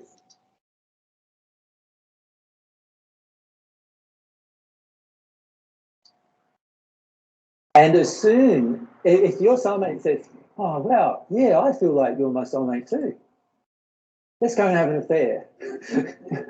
Obviously now both of you are being unloving to each other and also to the partner of your soulmate.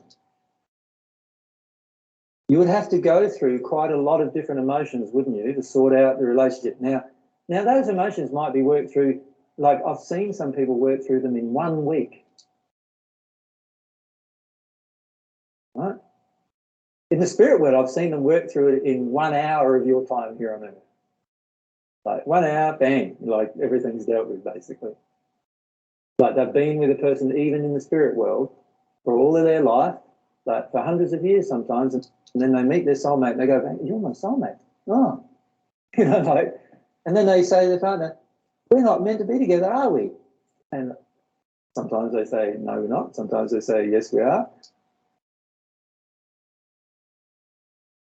But either way, you can feel this strong bond between yourself and the soulmate once you're open to it emotionally, and you'll know you've got to go.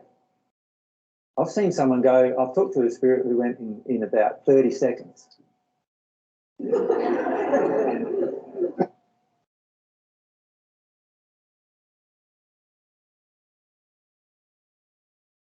What happened is that there was this couple that came to me to talk to me about, the man was in the second sphere of the spirit world. The woman was in the hells of the spirit world, right? Because the man had been dominated by her all of his life. And even in the spirit world, he decided that he had to help her somehow. And they both came to me because they wanted to know why she was in the hills when he was in a different, better place.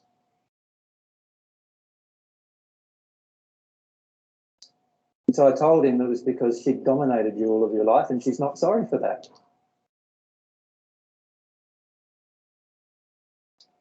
Right?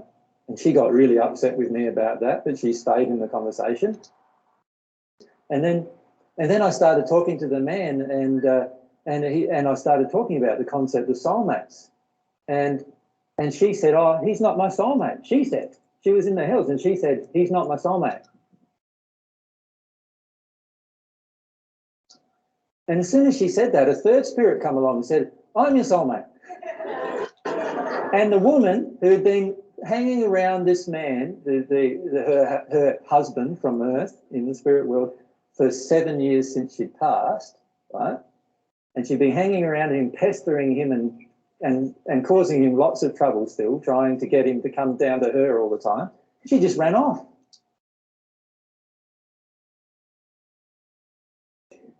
That's the last he saw of her. Right? And then I started talking to the man, and he started realising actually that his soulmate wasn't a woman anyway.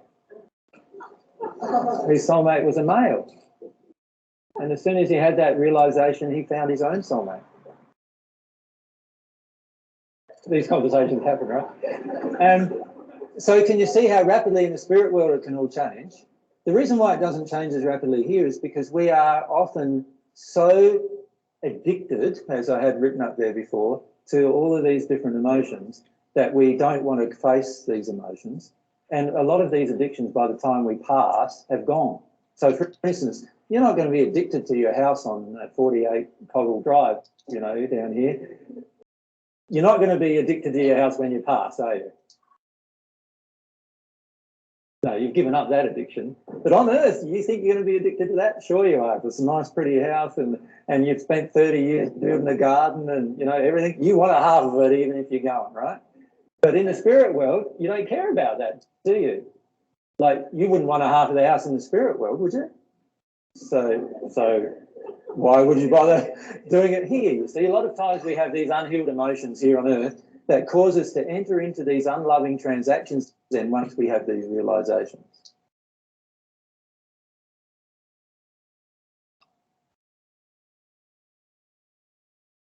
That's what I'm getting at.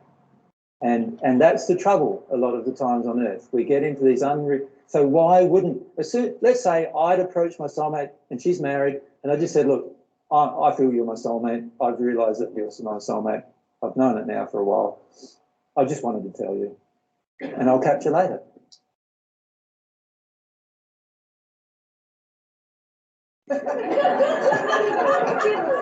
Well, you will catch her later because there'll be some time in the spirit world you'll catch her, if not on Earth, right? So sooner or later, she's yours, man, right?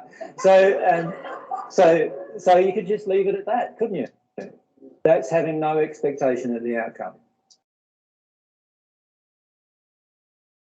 Now, she could then feel about it and go, "Wow, yeah, I've always felt this kind of strange feeling with him." And, you know, she start to feel about all of those things. But then if she starts approaching you without discussing it with her husband, she is way out of line now morally, isn't she? She would first have to go and talk to her husband. You know, I'm starting to have some realizations that you and I are not probably meant to be together, and that there's this other guy who I've known from my childhood. I haven't had a relationship or I have many years ago or whatever, but he's the man who I'm with, and I know that he's probably that he feels the same way. He told me a few weeks ago that he's feeling the same way. You'd be open and honest about the whole thing, wouldn't you? If you were dealing with things in love and in truth. But most of the time what we do is we don't want to deal with it in love and truth because we're afraid of the outcome.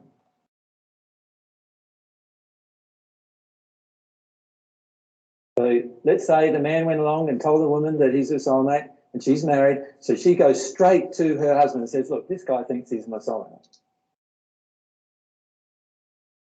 Right? She could easily do that, couldn't she? Why wouldn't she do that if she really loved him? Of course she would do that if she really loved him, wouldn't she? Now, she might not believe the man who her soulmate. She might not believe him at all, but she still needs to tell her husband because there should be openness and honesty and truth between the partnership. And if there's not, then you've got to start questioning what kind of relationship there is. Does that make sense? So she would just go straight to him and say, oh, I had this guy came up to me the other day and I had this, he said he thinks he's my soulmate. What do you think of that? And you could even discuss it with him and you could just say, oh, you know what I mean? And just wave it all off. She could do anything. She could wave it all off. She could think about it. She could have a realization herself. Who knows what might happen after that? And if I'm her soulmate, it is none of my business what happens after that, actually. Right? And if I pester her, try to control her, try to manipulate her, try to influence her in any way, all I am doing is having a lack of integrity that sooner or later is damaging my own soul, which means it's also damaging her.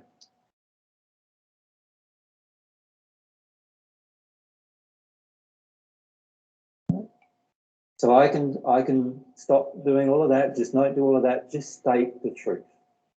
So if she rings me up, the first thing I would say is, does your husband know you're ringing me up? And she said, oh, no.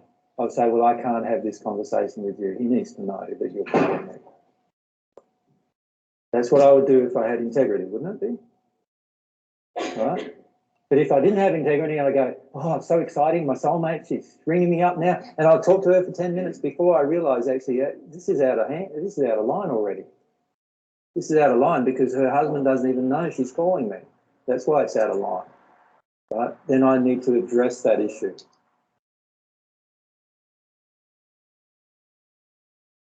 You see? The problem is a lot of times we become so enthusiastic about it that we start compromising morals. And we start compromising truth, compromising integrity, which is all compromising love in the end. And as soon as we compromise love, there can only be a poor outcome, even if it's with our soulmate. So my suggestion is to never do that, never compromise those things. Be in integrity. ¿Cómo estáis para necesitáis hacer una pausa y terminamos? Queda media hora, 25 minutos de este. Yo puedo seguir porque tu pausa fue muy buena, era la que necesitaba, pero lo que diga Ana también es importante. Sí, para mí todo bien, si termina en media hora, está perfecto. Sí, perfecto, Iván. Vale, 25 minutos. Sí, pero y contad que luego pues comentaremos algo, por ejemplo, repasaremos. Sí, perfecto. Ese caso tan divertido de la espíritu esa que como hacía para influir, porque el otro estaba en otra esfera, en mejor condición de amor. Bueno, ya lo hablamos después. Vale, vamos a ver si nos va bien hasta el final y de este primer vídeo del día. Seguimos. Chévere. So what happened with myself and Mary was Mary sends me a little email on Valentine's Day, February the 14th was. she sends me an email saying, I heard from my parents that you think that you and I have some kind of soul connection. Please tell me what you... I want to know, firstly, what you think about this, and secondly, why you have not discussed this with me yourself. That was Mary's email. And she was spot on, right? In both cases, like, firstly, why haven't I discussed it with her myself? Because basically I was gutless and I had a heap of emotions to work through. Basically, that's the truth, right? And so I had to work through those emotions, which I did do over that month and a half period before she contacted me, obviously. And then she asked me a question. Now, you know, everyone who was with me at the time, they said to me, oh, don't go too heavy on her, you know, don't you tell her what's really going down, you know, just give her a little bit. And she asked for a bit more. And I'm going, what? What? No, I'm just going to lay it all out on the table, which is what I should have done at the start, right? Because that's the thing that's most harmonious with love and truth. So I say to her, I email her back, yes, I just believe you are my soulmate. I'm Jesus, by the way, which she knew anyway. And I feel you're Mary Magdalene, and then I just described how I felt, and it's an email that she recently read again and still cries a lot about, actually, when she reads it. And it was 12 pages long. I just said what I felt to her. Now I still had no expectation. Like I didn't think that anything would come of it, because I still could feel some connection she had to an old relationship. I could still feel that she had quite a lot of anger with me, right? Quite a lot of personal anger with me from our first century memories, and quite a lot of stuff like that I felt what I felt was going to happen was that Mary would leave Australia, go back overseas to a refugee camp somewhere and work in a refugee camp for a few years, and over that time she'd probably think about it.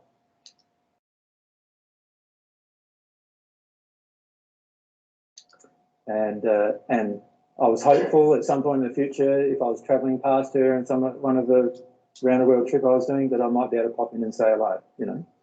That was basically the most that I was feeling would probably happen.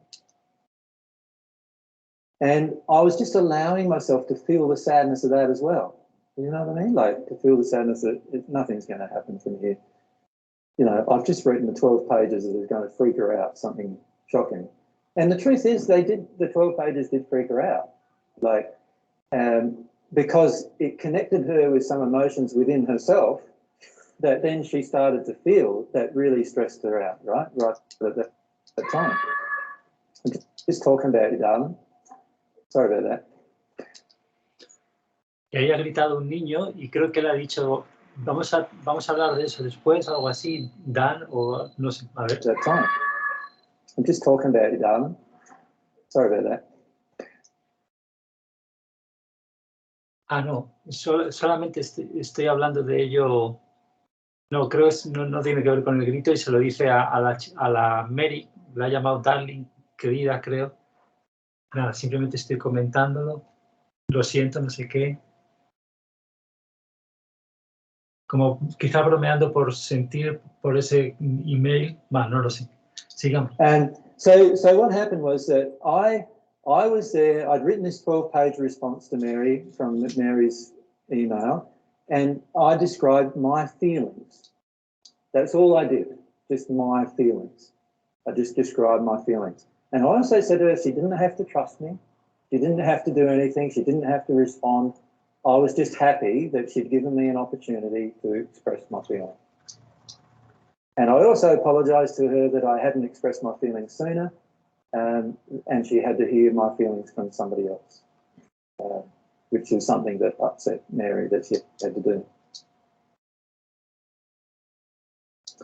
And so at that point, I didn't really expect any reply or anything like that. I just felt my feelings about it. I was overseas by this point, and Mary was in Australia. And then a few days later, I get another email from Mary asking a few more questions, which I replied to directly, not again with any expectations. And then Mary started asking more questions, which I replied to directly, and so forth. But in the process, we started to develop a friendship, basically. And eventually I said, can I call you? And it took about a week for Mary to decide whether that was on or not in the Darwin. And of course, Mary wasn't in a relationship. If Mary was in a relationship, I would not have even spoken to her again until she had owned up to the person she was in a relationship with, what was actually going on.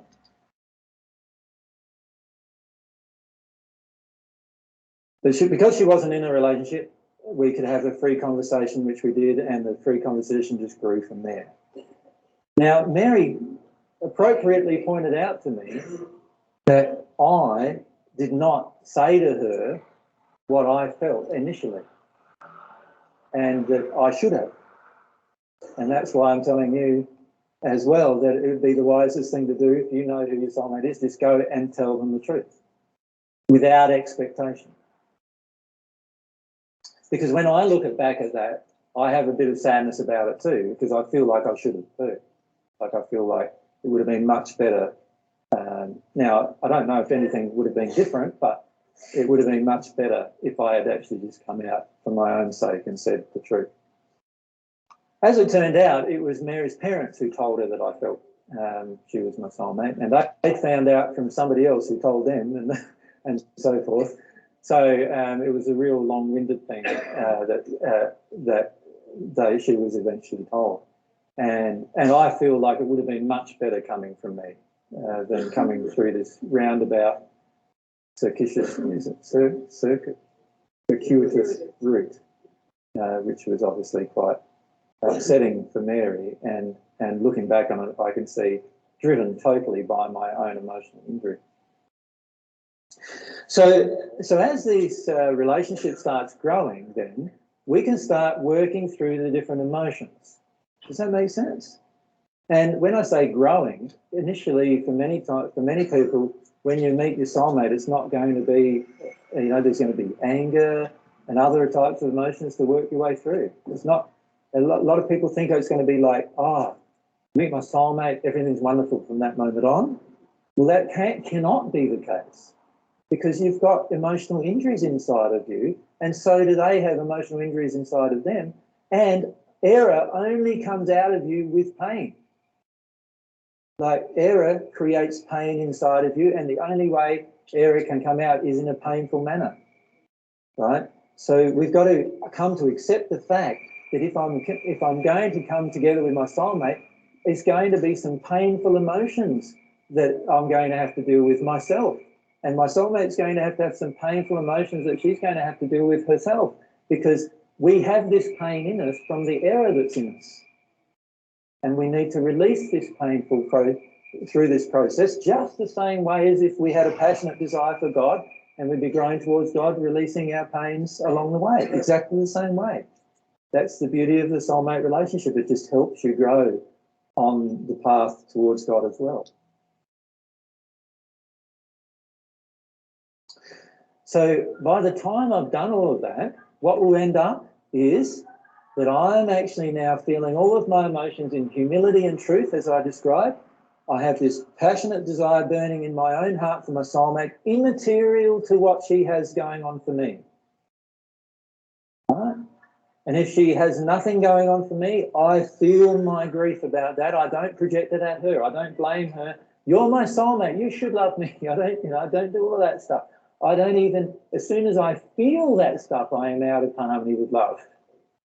And I need to go inside of myself and start look at myself and say, why am I projecting this terrible emotion that my soulmate has to do what I want?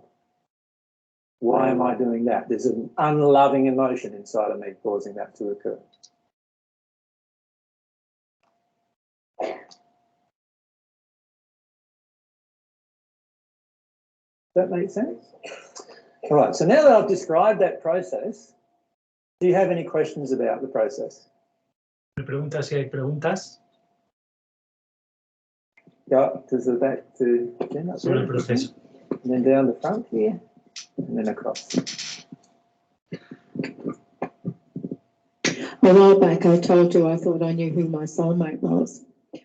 I'm doubting that now, but I'm not sure whether I'm doubting it because it's just too painful or whether it's true. A lot of things have happened in the last couple of weeks. I have told him I thought he was my soulmate, but I had huge expectations. So he shut down and I emotionally melted down all over the place. Yeah. He really doesn't want anything to do with me, but we do share a house. So it's a little complicated. Yeah. And a couple of weeks ago, he actually pushed me to go out with another man.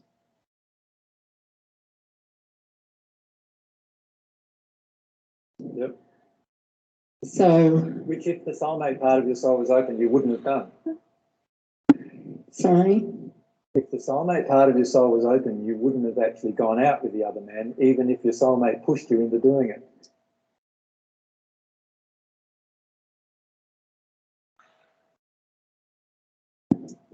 Gee, you know everything, don't you? Because I didn't even tell you I went and had coffee with him 2 days ago. Exactly.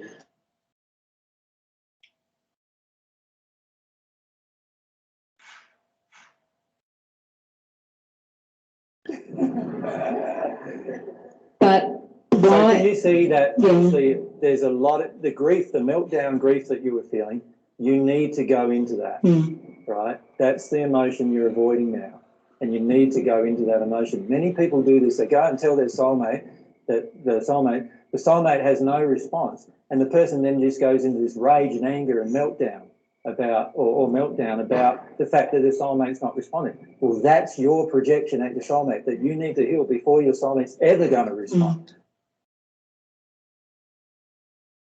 There was one lady I knew overseas, as soon as she told her soulmate and he told her he wasn't really interested, she then just pursued him relentlessly. And eventually she got him to go to bed with her, and he still doesn't treat her very well at all, right? It didn't treat her very well at all. They're not together, and she still pursued him. That is totally out of harmony with love, right? And also, even if my soulmate tells me that I should go and be with somebody else, if I'm connected to my soulmate and open at my soul level to my soulmate, I would never be able to do that.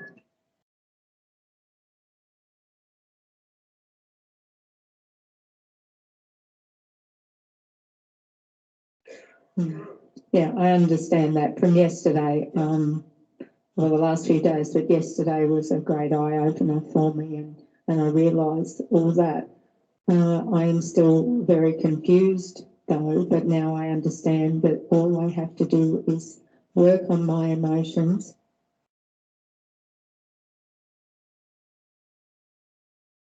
Yeah. I was a little confused about my feelings, working on my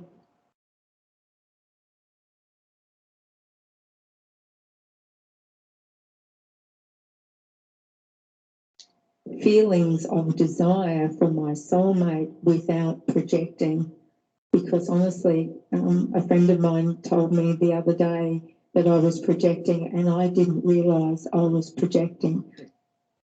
So I have to learn that I'm projecting. You know, I have to recognise that I'm projecting. Yeah. So now I'm just really, I'm in a state of fear about all sorts of things happening at the moment, and I just don't know where to go with it. I know intellectually I have to just work on all my own feelings, and I Sé intelectualmente que tengo que trabajar. hope I'm doing that. Yeah. Is that the solution? It is a solution, but let's talk about your personal situation a bit more, because it does illustrate some really important points, right, in terms of what we need to do emotionally. So here's you, here's your guy right over there, here's you, and you go and tell him the truth that you feel. Now, at that point, everything's fine. You're now in harmony. You're in harmony with truth, and you've told the truth to this man. Everything's fine at this point, right?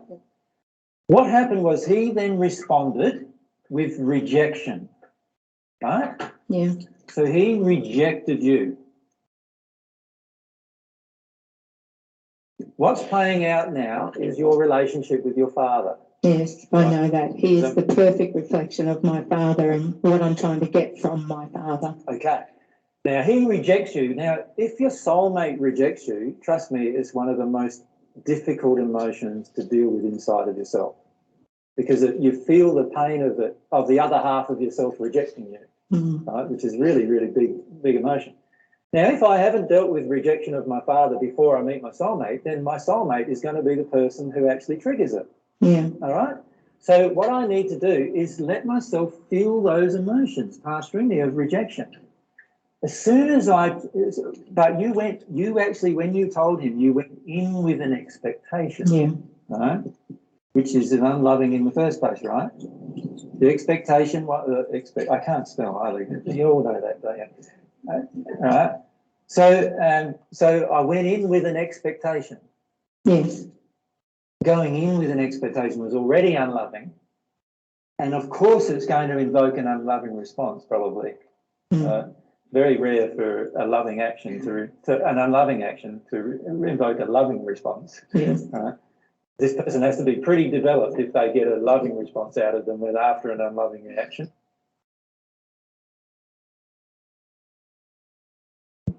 So what happened is you get a reaction of rejection, which is actually an unhealed father emotion inside of you, right?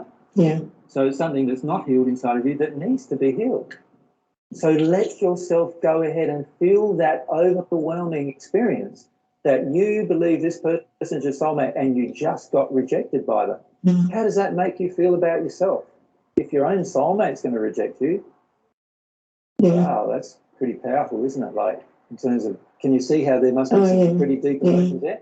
Now, what happens inside of you is that you didn't want to feel those emotions. Now, as soon as we try to block off the emotion, now we're projecting instantly.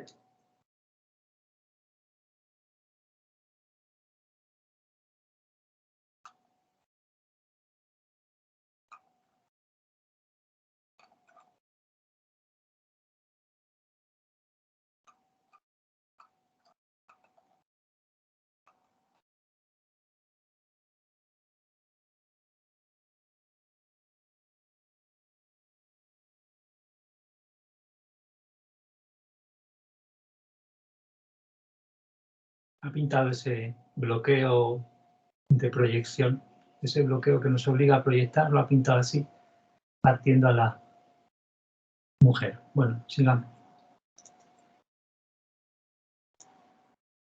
The first person you're going to be projecting at is the person who rejected you. Yeah. You're going to be projecting him quite strongly, right? Now, your first response might be anger or whatever it is, or try to withdraw and run away or whatever that. But whatever it is, it's still a projection at them, which would be better served if you could just start to heal this rejection emotion by feeling it. Yeah. So just have some good cries. Like, so when I felt rejection from my soulmate, which happened about 4 or 5 months after we got together, and we then went apart for a while, for 3 months. I cried for 5 hours a day for 3 months. Right? But some people would say I'm a bit of a tear. But that's what happened. I just cried 5 hours a day for 3 months, and I went through lots of different realizations in the process, so many different realizations. And one of the biggest realizations I had at the end of the process, which was that I was actually being unloving to her.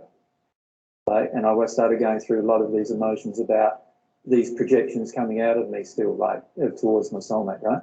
And what I did is I went into those emotions and I felt all of those emotions, and then I started connecting to the truth, and that was that I actually believed that I was unworthy of my soulmate.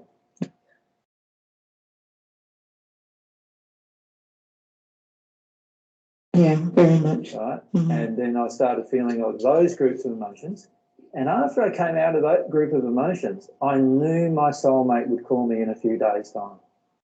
Just knew it. Mhm. And sure enough, Mary rang me 2 days later.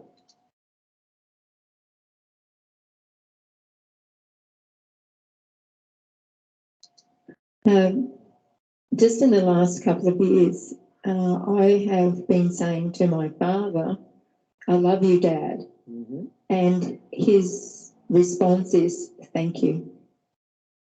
And I've been trying to get him to say, I love you. Exactly.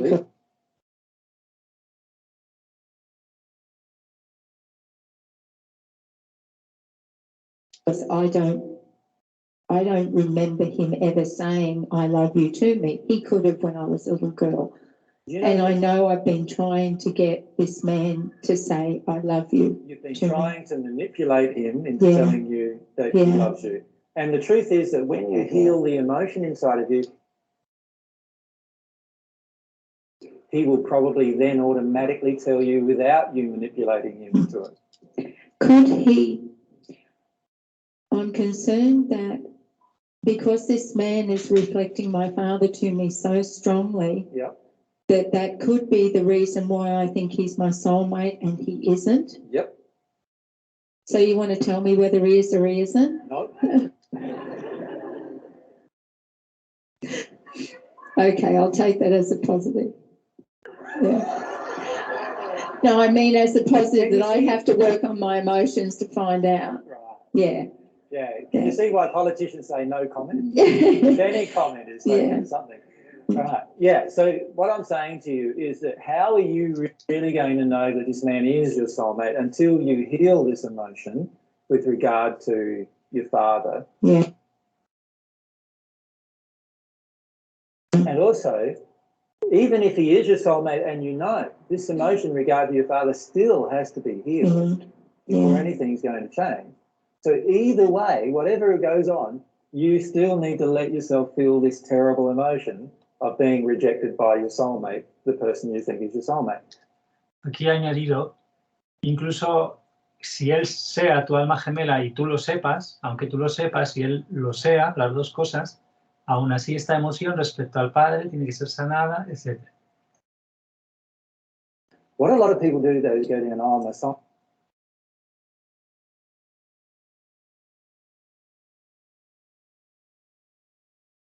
wouldn't have rejected me, so they can't be my soulmate.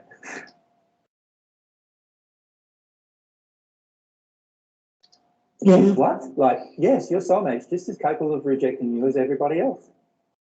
Right? So how does that logic? There's no logic in that. So can you see how it's just a matter of dealing with this emotion? I need to deal with this emotion which comes from my father, as you correctly identify, not from this man. Mm. And all this man is doing is reflecting it. And by the way, I also have to deal with the fact that I had an unloving expectation. Why did I have that? There's another emotion in that. Mm. Why did I have that? I need to work through that particular emotion. Now, when I do that, the more I do that, the more I work my way through my unhealed emotion. It doesn't matter what my soulmate does, they will eventually be drawn to me because I've dealt with those emotions. They are not going to be drawn to you by browbeating them. Mm. Oh no, it definitely doesn't work, people. Yeah, definitely exactly. doesn't work. Yeah. I want to, next time I say I love you, Dad, I want to say to him, why don't you say I love you back to me? Can I just address... But I'm too scared. I don't know whether that's right or not.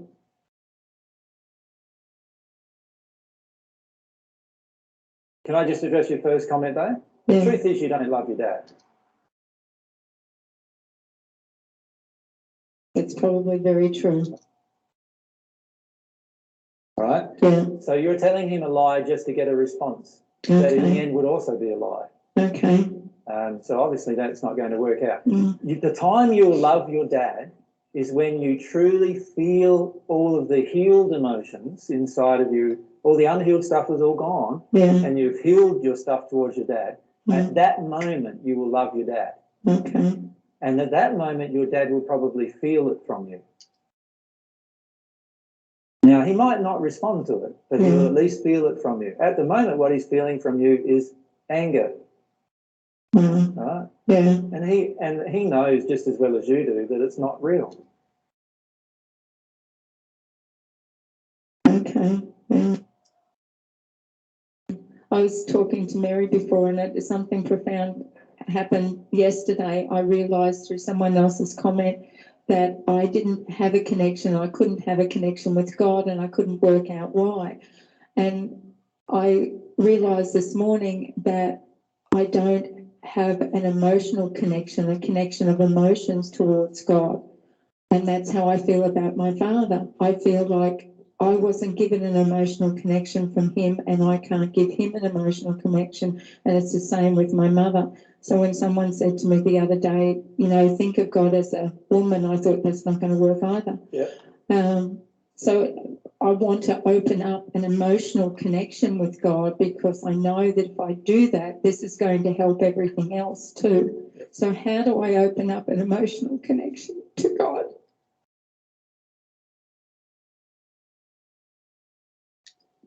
Very good question. The way you do it is by relieving the blockage. So the blockage is God is going to, if God's a male, what's God going to do to you? Reject me. Yes. I need to feel the emotion of rejection by God. Right? So even though it's not true, God isn't rejecting you, you've got to forget that. The truth is you feel rejected by God. So feel that emotion. Feel it. And when you feel it and connect to it, you'll connect with this rejection to your dad, and you'll release the causal emotion of that.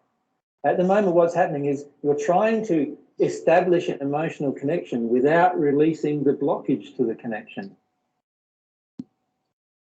And it's the blockage that prevents this emotion from flowing in you. See, many of us do the same thing. We think we can intellectually establish a relationship with someone, or that we can intellectually establish a relationship with God. The truth is you can't. It all has to be done emotionally. So if I have a blockage inside of me to feeling that God's going to reject me, then my feeling is I can try to skip over that and say, no, God wouldn't reject me. I know the truth. God doesn't reject anyone. But that's immaterial. The feeling inside of me is God has rejected me. What I need to feel is that feeling completely. God's rejected me. Go into that feeling and release that feeling. When you release that feeling, the error that God's going to reject me is gone. And at that moment, you can have a longing for God and feel some divine love flow through you. Y sentir algo del amor divino, dice, fluyendo a través de ti. Because you no longer feel you're going to be rejected by God.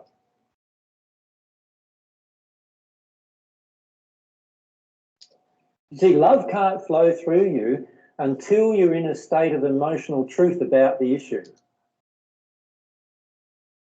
Right? So the emotional truth about the issue is that God will not reject me. Right? That's the emotional truth inside of myself about the issue. That's the real emotional truth about the issue, but it may not be inside of myself. It has to be inside of myself before the connection will be truly established. The only way for that to happen is for me to release the error that's already in there, because truth and error can't reside in the same location at the same time. I can't, on one hand, have this huge emotion in me that God's going to reject me, and on the other hand, have a pure longing for God at the same time. Because my longing for God's always going to be tainted by the fact that God's going to reject me.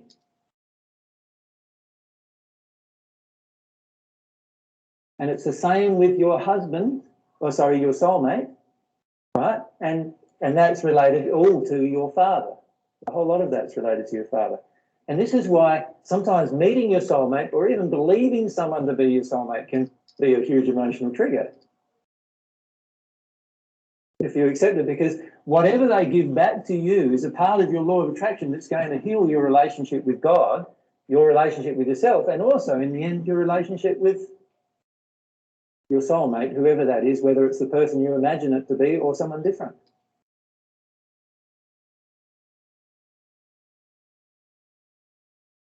Okay, thank you, AJ. Yep.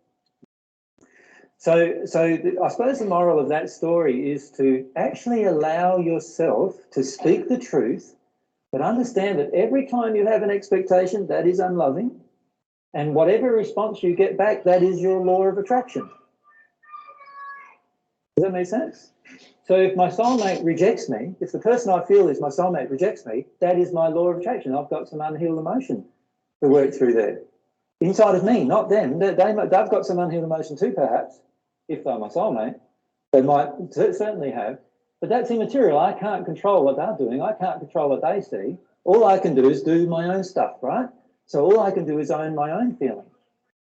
Right? So when Mary said to me, I don't want to really see you, well, it didn't really happen like that, but it just happened where we eventually just didn't see each other for a period of time because of the circumstances.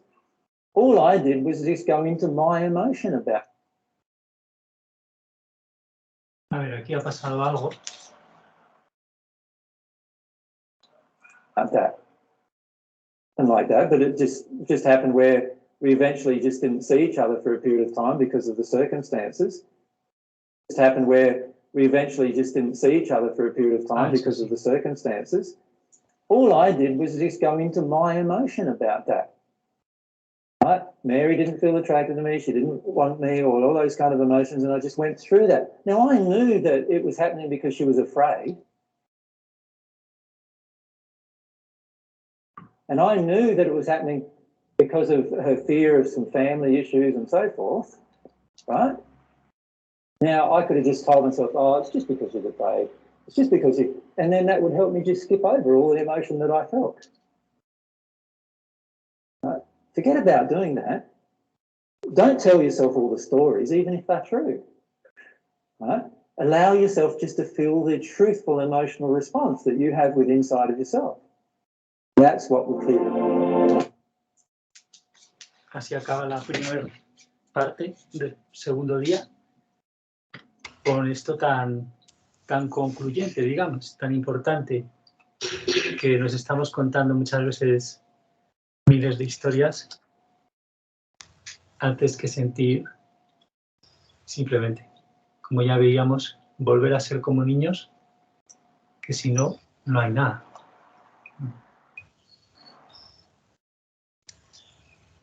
Bueno, estamos vivos y vivas. Claro. Esto es... Mira, yo, o sea, en mi nivel, obviamente, no podemos hablar diferente sino a nuestro estado de comprensión. Acá es tan relevante tener claro la parte moral. Yo no le puedo exigir al otro lo que todavía no he realizado, ¿ok? Y que toda proyección viene de una herida, definitivamente. Entonces, si yo no he trabajado, en el caso que siempre sale a mi padre, siempre voy a tener la proyección de rechazo hacia mí. Eso es sine qua non. Porque esa atracción no se puede dar porque es como dice, hay como muchas,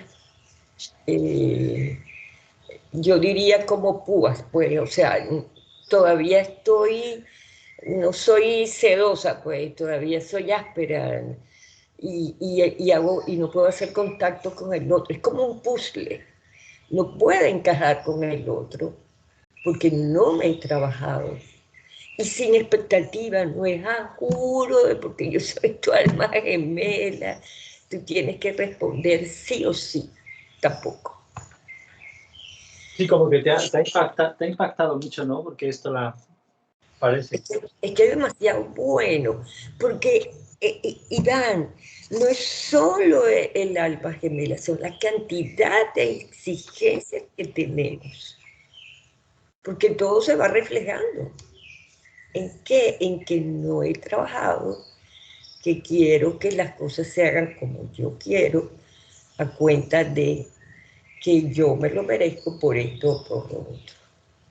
Sí. Exacto, sin expectativas, mira, tengo que ser honesta, pero sin expectativas. Sí. Me acaló cada vez más eso. Cuando estamos viendo en el texto todo el rato el trabajarse la emoción, es en el sentido infantil, de simplemente querer sentirla, desear sentir los bloqueos y todo eso, porque que no tiene esa connotación. La palabra trabajarse, como es una traducción directa que significa resolver, el work through. Eso, esa es la palabra, resolver, es perfecto lo que acabas de decir. Y simplemente sentir los bloqueos. Entonces, y también está viva Ana Pilar, ¿no? ¿O cómo? Pili. Sí, acá estoy viva, pero escuchando atentamente a Vale. Ana también. Vale. No sabía. Y bueno, me parece esclarecedor desde lo intelectual, y esto de que se trata de primero la relación con uno mismo y con Dios para poder empezar o sostener esta relación con el alma gemela. Es que fíjate que cuando dices uno mismo, eso incluye al alma gemela. Entonces, si uno no se quiere en el sentido de Dios a sí mismo, no quiere realmente al alma gemela. Y el alma gemela va a ser la última que va a representarnos una mentira. O sea, precisamente va a ser la pareja que más nos refleje la mentira en la que estamos de esa armonía en el amor a nosotros mismos. O sea, fíjate cómo tenemos lo simple que es, pero hay que darle la vuelta a todo. O sea, ¿qué has dicho? O sea, que primero hay que tratar con uno mismo y con Dios, o sea, primero Dios, porque claro, es que Él creó el alma, pero Él creó el alma completa. Y entonces cuando decimos, es que es primero sanar los bloqueos, claro, es que los bloqueos contra uno mismo, o sea, lo que bloquea nuestra alma está bloqueando el alma completa también.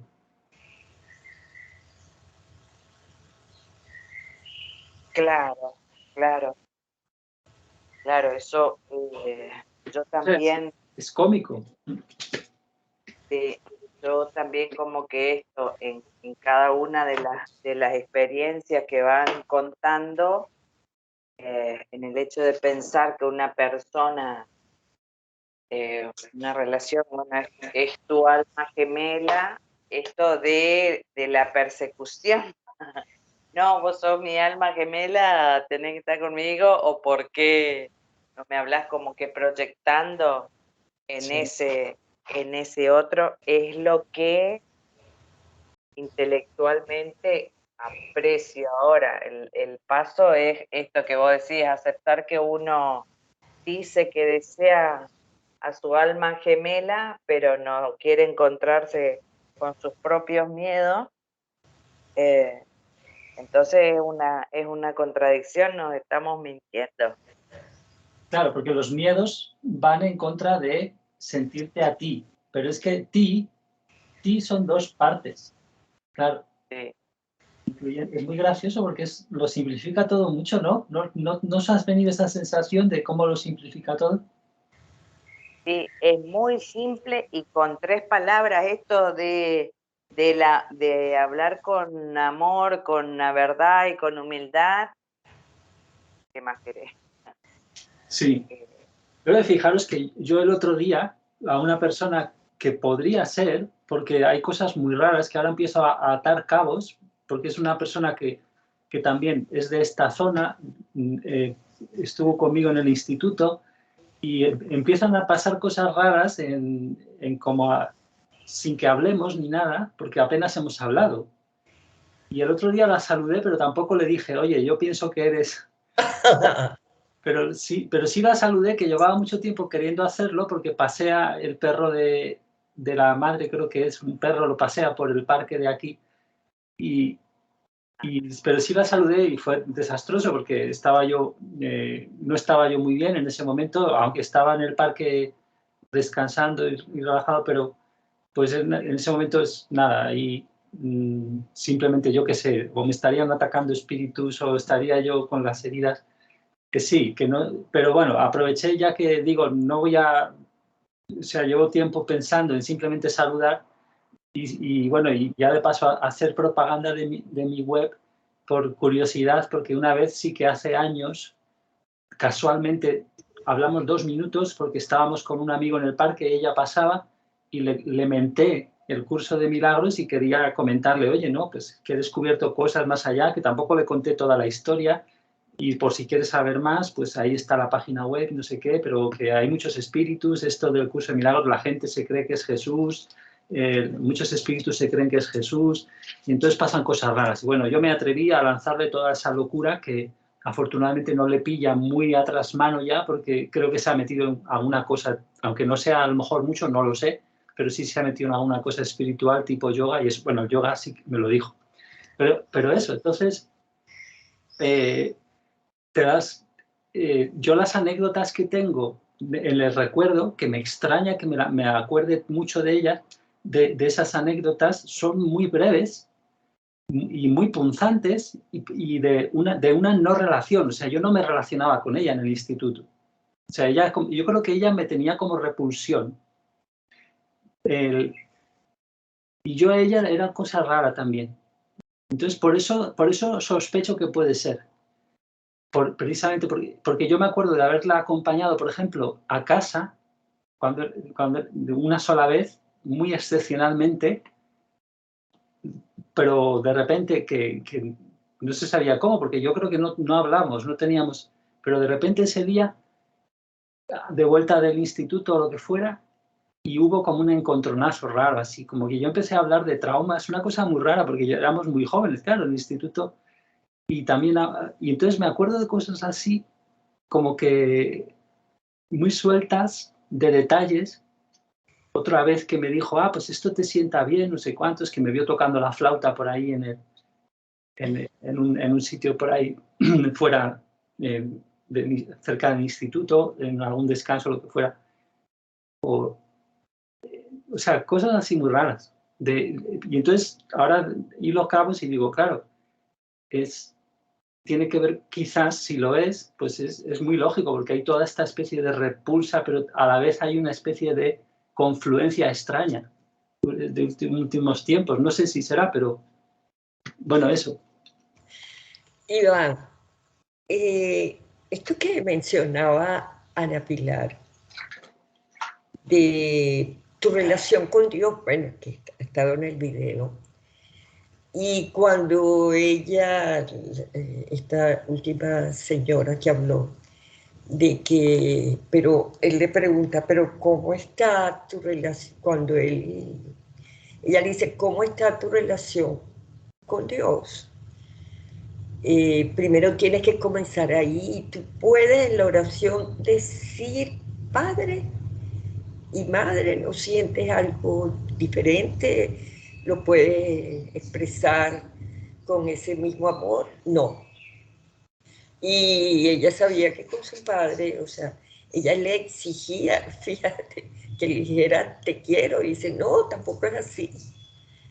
Entonces, lo primero a sanar esa herida con el padre, porque Dios no tiene ningún problema con nosotros, somos nosotros con nuestras heridas, que nos sentimos separados de Él, o tenemos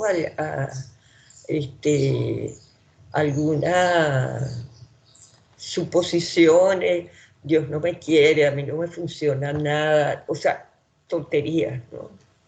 Entonces, la parte yo no veo a Dios femenino, así de simple. Me cuesta. Estoy empezando y entonces tengo que empezar no a que el oído se acostumbre, sino tengo que empezar a ver mi herida de la madre. Y eso de que él decía, no puede estar sediando a la otra porque lo que va a hacer es que te va a lanzar algo. o sea, sin acoso. Bueno, Iván, pero es bellísimo que tú todavía sientas, epa, aunque yo no te he visto ni he conversado contigo, porque es a nivel del alma que sientes esa atracción. Bueno, eso me gustó mucho. Es que es demasiado bueno esto.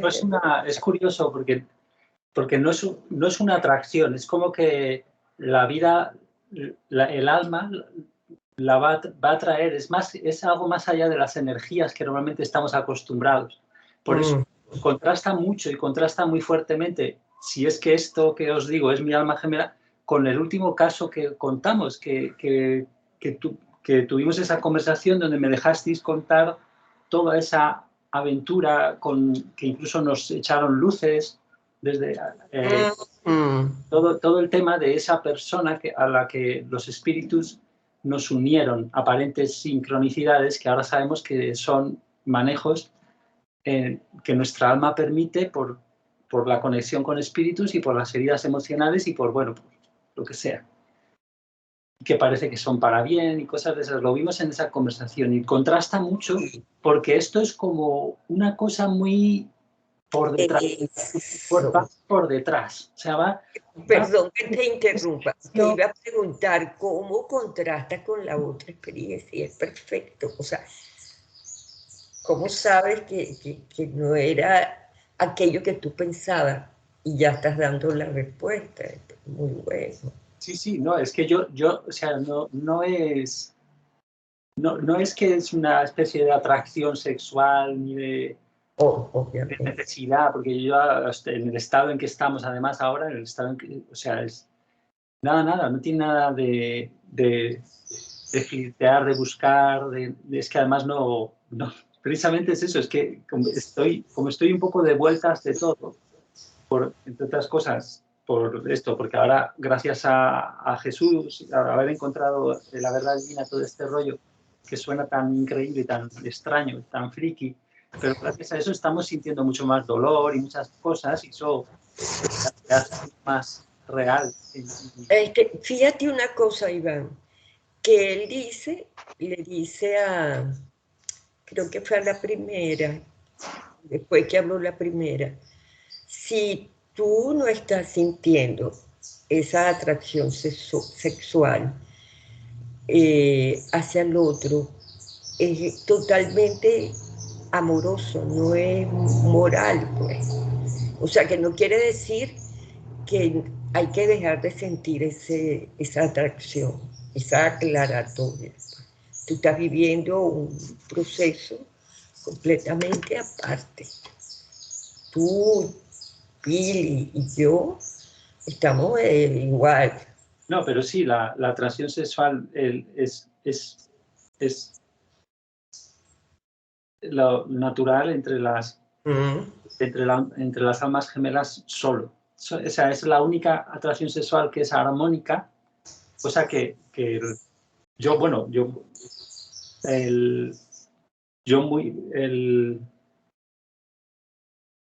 o sea, con esta persona, desde luego no es que yo no tengo un rechazo, o sea, sí que hay, o sea, es que no se puede. Sí. O sea, es una cosa, sí, porque uno no sabe tampoco cuándo son manejos de nuestras heridas y de espíritus o de cosas, pero bueno, eso.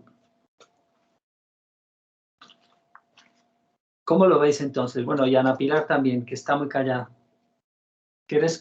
Si os viene algún recuerdo de vuestro, como le vino a Claudia el otro día, que de repente la sorpresa, ¿no? Surgió, la lotería nos tocó, que de repente se acordó de que en la infancia tenía un niño que de repente sentía más de otra manera. No sabemos si sería relativo a las almas gemelas, pero vosotras no podéis empezar a atar cabos con alguien que os desencadenara. Yo estoy atando cabos también.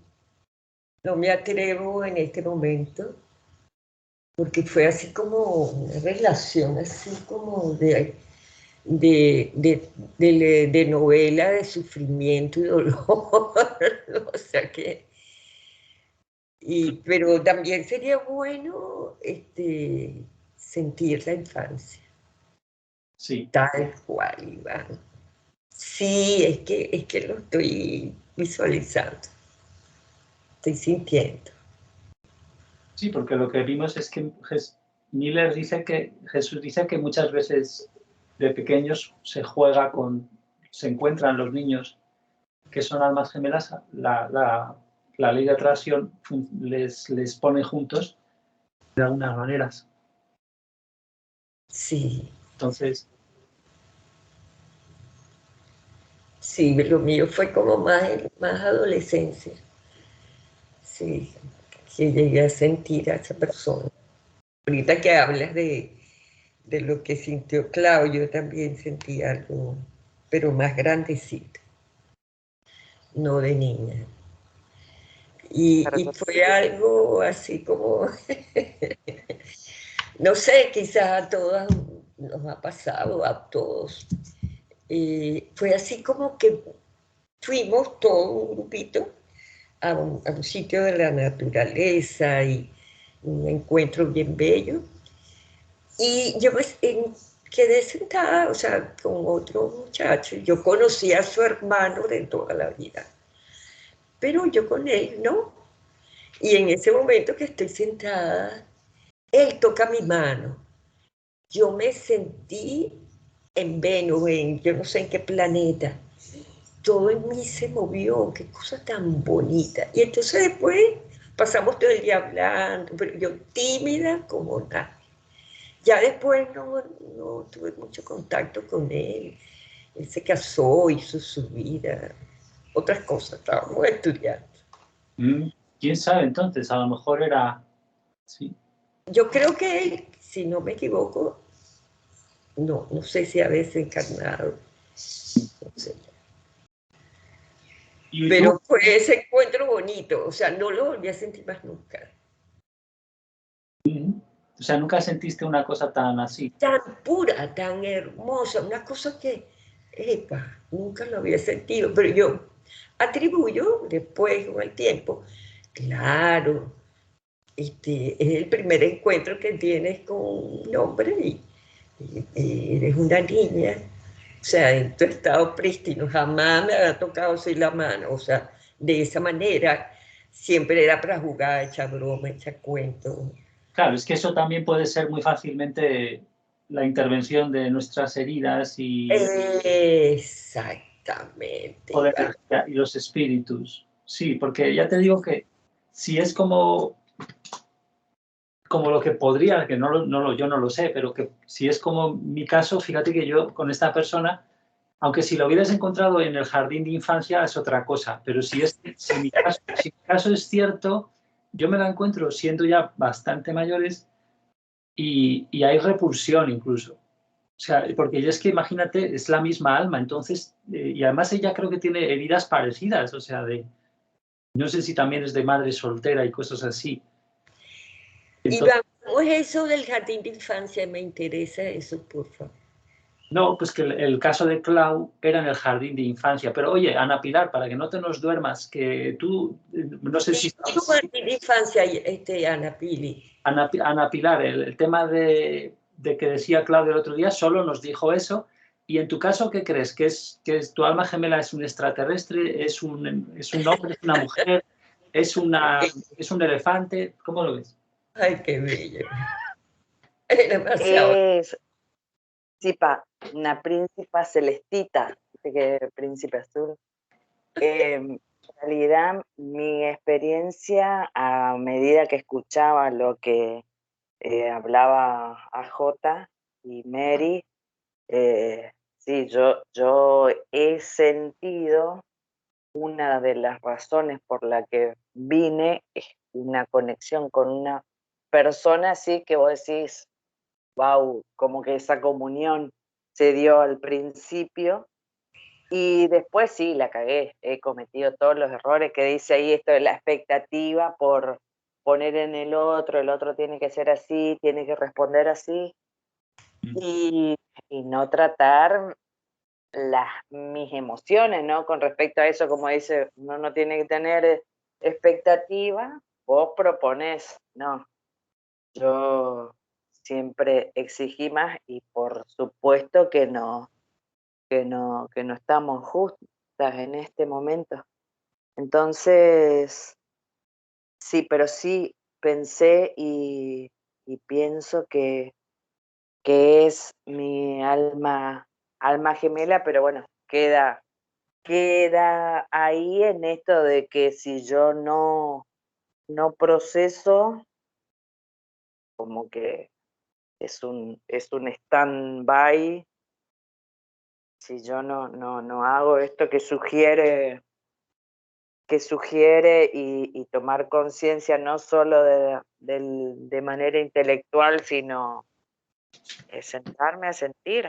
Sí, a sentir el rechazo, ese tipo de cosas. Sí. Y tú sabes algo, perdón, que me parece maravilloso. Simplemente pensar que es que somos un alma, eso nos debe motivar a buscar, a sentir la otra parte. Eso es algo principal. Eso somos un alma, soy un alma con otro, mejor dicho, tengo que completar esa parte, soy la mitad. Y el hecho de pensar es que somos uno en dos mitades, eso es como que es la primera motivación para mí. Sí. Es muy gracioso lo simple que es. Eso, Iván, lo simple, Pili. Sí. Tengo que hacer otro cartel. Primero ese, el del amor es un regalo. Después Ese. me interpela muchísimo esto de la verdad, humildad y amor. Sí, es como que un cachetazo. Bueno, dos, ponerlo en esa. Hay unos pares de preguntas que anoté. Esto, ¿qué es la cosa amorosa que hay que hacer? Y bueno, y que las relaciones o están basadas en el amor o en adicciones. Cosa muy... Sí. Eso. Y bueno, y lo de la intelectualidad, yo como que eso, por no querer sentir, sí, me quedo ahí con la teoría y listo, por no sentir el rechazo que lo veo ahora a medida que pasaba el video, esas cosas que uno no acepta, que no acepto, que no quiero trabajar en eso. No hay un real deseo, como que un sí, pero no. Vivimos en la evitación, pues, evitar. Sí. Sí. Oye, y quería comentaros, antes de que se me olvide también, qué curioso este caso de que está espíritu, lo que tenemos en pantalla. Ay, Iván. Sí, un momento. El texto de esta parte donde ella está en los infiernos, pero él está más arriba. Eso, si está en plano 2, él ha dicho que él estaba en plano 2. Si está en el plano 2, él no estaba, él no le puede hacer nada a ella. Lo que pasa es que si proyecta mucho hacia él, aunque esté en el plano 2 y ella en el plano 1 bajo, parece que puede influirle bastante, y sobre todo si él ha ido cediendo durante la vida y sigue. Pero esto es extraño, por eso que os quería plantearlo muy claramente. Decir, a ver, lo que sabemos que nos cuentan es tan simple como que si tú tienes una condición mejor de amor, tú ya no te pueden afectar, a no ser que tú quieras, los que están en una dimensión más bajo de la tuya. O sea, tú ya solo vas a las dimensiones más abajo porque tú quieres. Entonces, por eso me extraña, pero como lo cuenta muy rápido, quizás es por eso. Lo cuenta muy rápido y por eso me extraña que dijera eso, que le estaba molestando, que le estaba causando problemas y tratando de que bajara hacia ella todo el tiempo. ¿No os habéis recordado ese aspecto? Es lo que sentí yo, Iván, que como eran esposos y se fueron así como mal, porque ella siempre sentía ira por los hombres. Entonces, mientras ella estaba ahí con esa ira no resuelta, y como él era su esposo, tantos años algo, no sé, yo sentí que es por eso. Sí, pero me refiero a lo del tema de las dimensiones, que cuando estás en una más arriba, tú solo te ves afectado si quieres, o sea, es decir, si quieres seguir con tus heridas. Claro, el esposo es raro porque aunque estuviera en el plano 2, él quería seguir con algunas heridas que de alguna manera le hacían perturbación de alguna. Pero tú has dado la clave, él tenía esa herida desde que se fue al mundo de los espíritus con esa mujer. Primero no fue claro, o él no sabía que tenía, que él no sabía que sentía que era homo, pues, que no la sentía porque su alma no era masculino, femenino. O sea, ella entonces, ¿tú crees que le estaba diciendo que le estaba intentando convencer de que tenía que hacerle caso porque ella no solo era su esposa en la tierra, sino que era el alma gemela? Y entonces tienen esa conversación con Jesús y le dice, ella dijo, Él estaba como que en un nivel, en otra dimensión, porque él como que siempre actuó bien o no actuó tan bélicamente, digamos, como la que fue su esposa. Él estuvo bien, pero tampoco quería trabajar en esa emoción hasta que hasta que tomaron la decisión de ir a hablar con Jesús. Claro. Pero me parece bello, es como ese rescate tan amoroso de su parte, de ayudar a ese ser con quien convivió, aunque ya no sé si en ese nivel se dan cuenta que es su alma gemela. No, ahí él no sabía nada y entonces no sabía de las almas gemelas y entonces se da la conversación primero con el hombre sobre el concepto de almas gemelas. Claro, ellos no saben, entonces se van a informar. Y claro, en el momento dado en que ella se da cuenta, aunque esté en lo más bajo del plano 1 o muy bajo, o sea, no en lo más bajo, sino si está en lo muy bajo, a lo mejor no puede tener tanta conversación.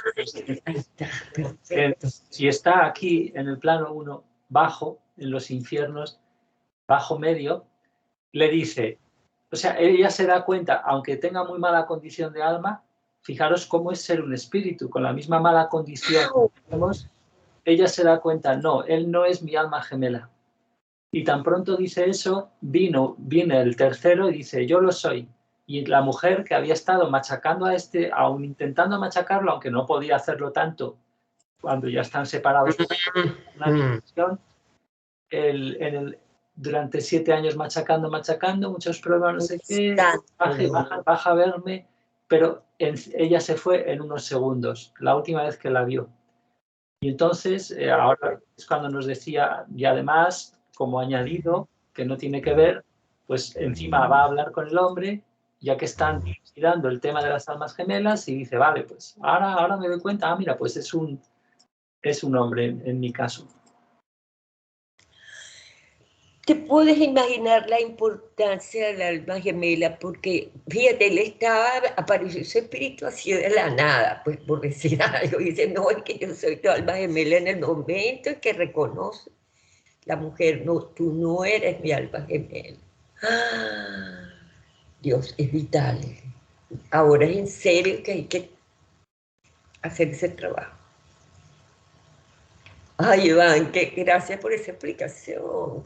Eso está demasiado. Era por repasar eso, no es una explicación, si era por repasar, disculpa. Intentar aclarar, sí, ¿no? Intentar aclarar que raro es, porque es una situación rara. Ella está muy bajo, pero se da cuenta muy claramente de que él no puede ser el alma gemela y lo siente en el alma, curiosamente, gracias quizá a que está en conversación abierta a su alma, gracias a que está en conversación con estos celestiales, ¿no? O sea, porque ahí está hablando de una conversación donde Jesús ya no estaba aún quizás encarnado, es durante estos 2000 años que ha tenido muchas conversaciones, de las cuales todas no se acordará, porque no tiene sentido acordarse de todo a la vez, a lo mejor explotaría Miller, pero curiosamente esa tan graciosa la recuerda.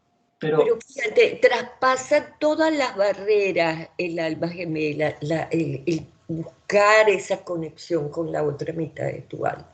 Fíjate, ella estaba en los infiernos y salta de la tercera esfera y dice, no, yo soy tu alma gemela, eso es demasiado bueno.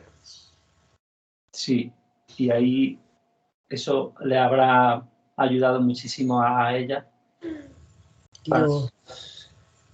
Y esto que has dicho de la importancia, fijaros que si es verdad todo el tema del alma gemela, la importancia práctica es descomunal a la hora de la crianza, de la educación a los niños sobre el amor, etcétera, también sobre el aborto, porque cuando abortamos estamos haciendo daño a dos personas. Entonces, o sea, tiene repercusiones impresionantes de todo tipo, de lo más práctico que nos podamos imaginar, porque lo cambia todo. O sea, porque te ahorra todos los, digamos, esfuerzos y te enseña a un nivel muy profundo de que todo lo que hemos hecho sexualmente, con parejas, no tiene nada que ver, como nos dice siempre, el sexo, que son las heridas de los padres y todo eso. Entonces, sí, es una gran ayuda para practicar y para darse cuenta a nivel intelectual elemental de lo loco que está el mundo ahora mismo.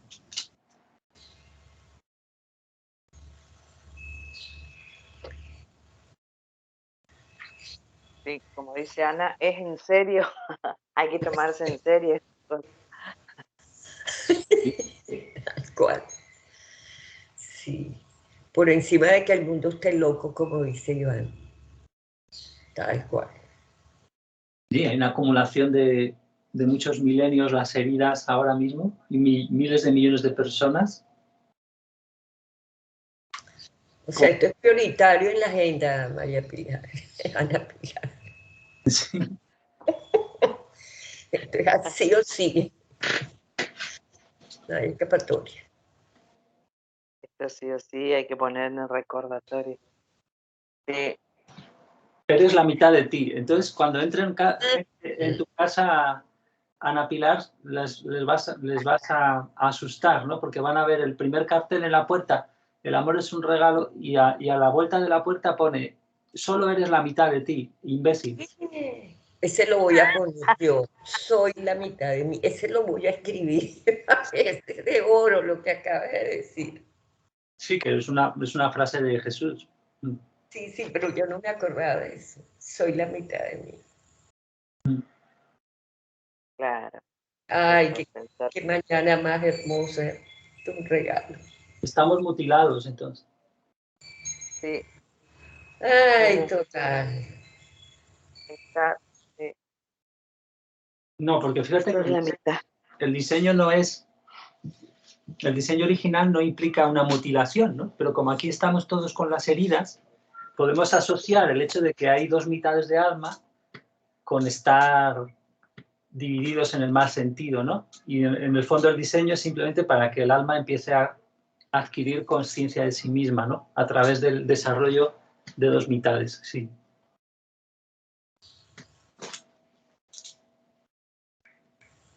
Que mucha gente podría interpretar así, ¿no? Que malvado es Dios, la creación ya te hace, de entrada ya te mutila. Porque aunque la tierra estuviera muy bien, todo aquí con amor y todo eso, el diseño es la encarnación, hay que dividir el alma. Entonces, de ahí tenemos a apuntar más en la lista contra Dios.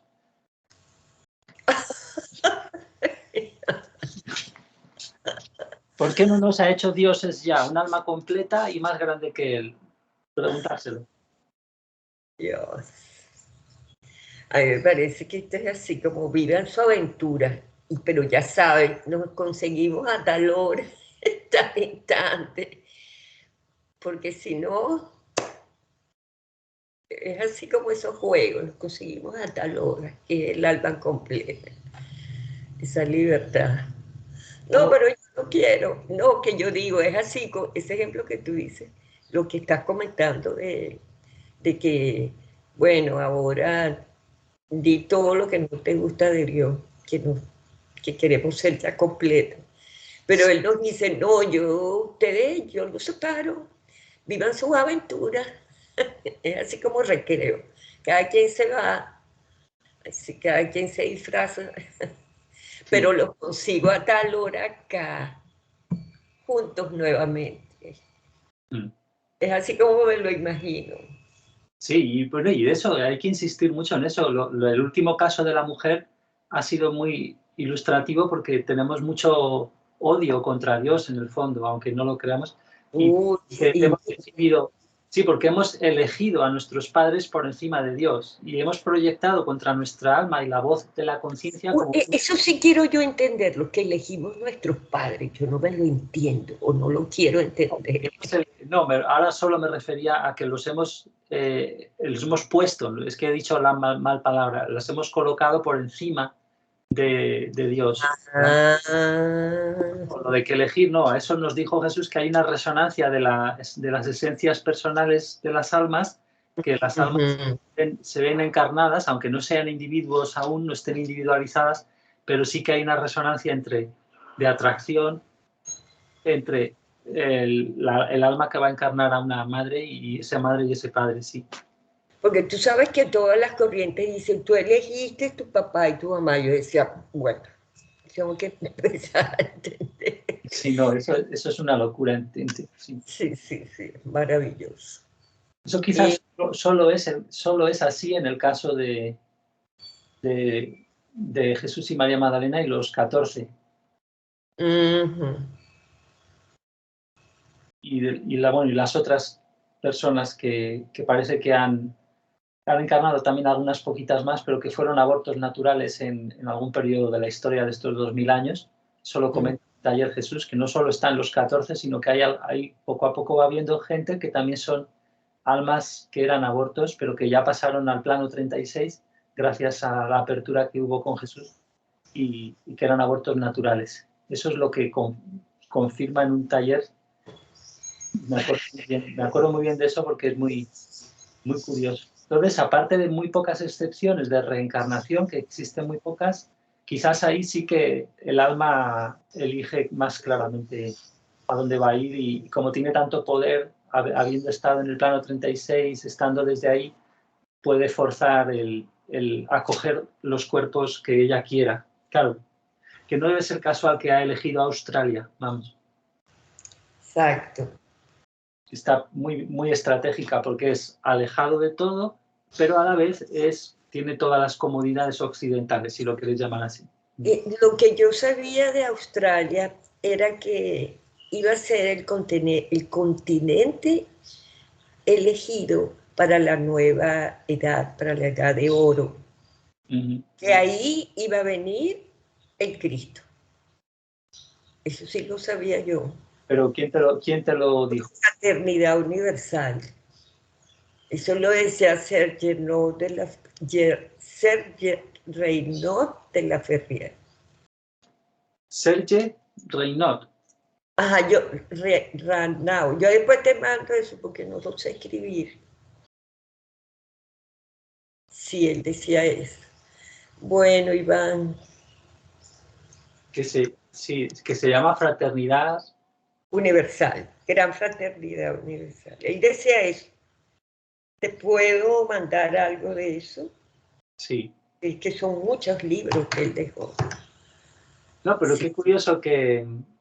Ajá, ese se renueva. Que dijera lo de Australia, ¿no? Porque sí que ha habido gente...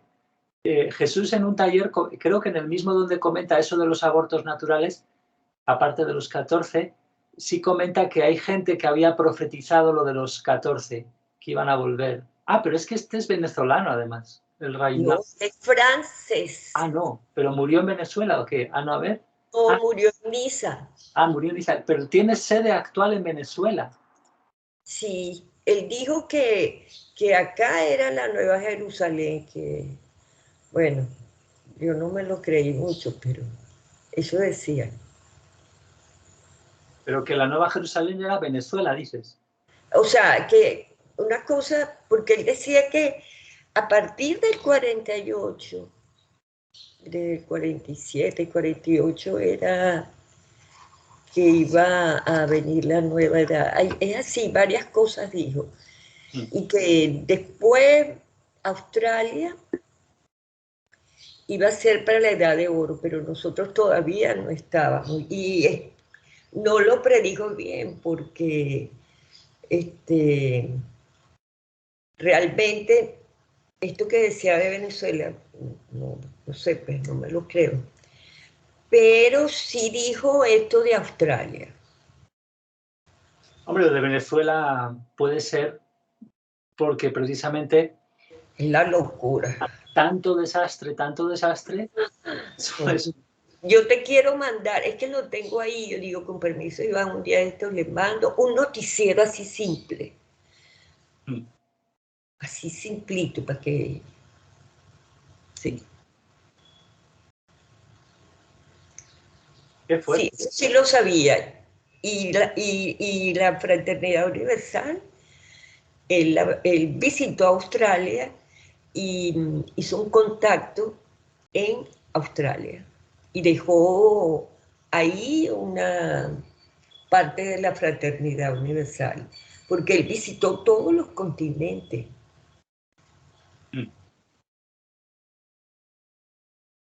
Sí. Sí, ¿no? Que estuvo además En Perth.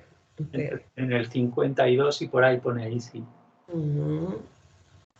Sí. Bueno, pues despediros del amado público. Ana Pilar, ¿quieres comentar? ¿Te ha venido algo más de la... Ya sabes quién es tu alma gemela, entonces hemos dicho, quizás, no lo sabemos, es tener la sospecha, pero ¿quieres despedirte de tu amado público? ¿Dejas aquí el correo para que te manden una carta si piensan que lo eres? ¿Cómo lo ves, Ana Pilar? Voy a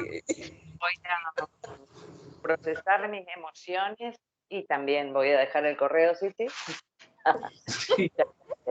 Ana. Genial. Dejamos abajo vuestros perfiles de Facebook, algunas fotos comprometidas, ¿no? Para que vayan... Es lo máximo, Iván. Claro.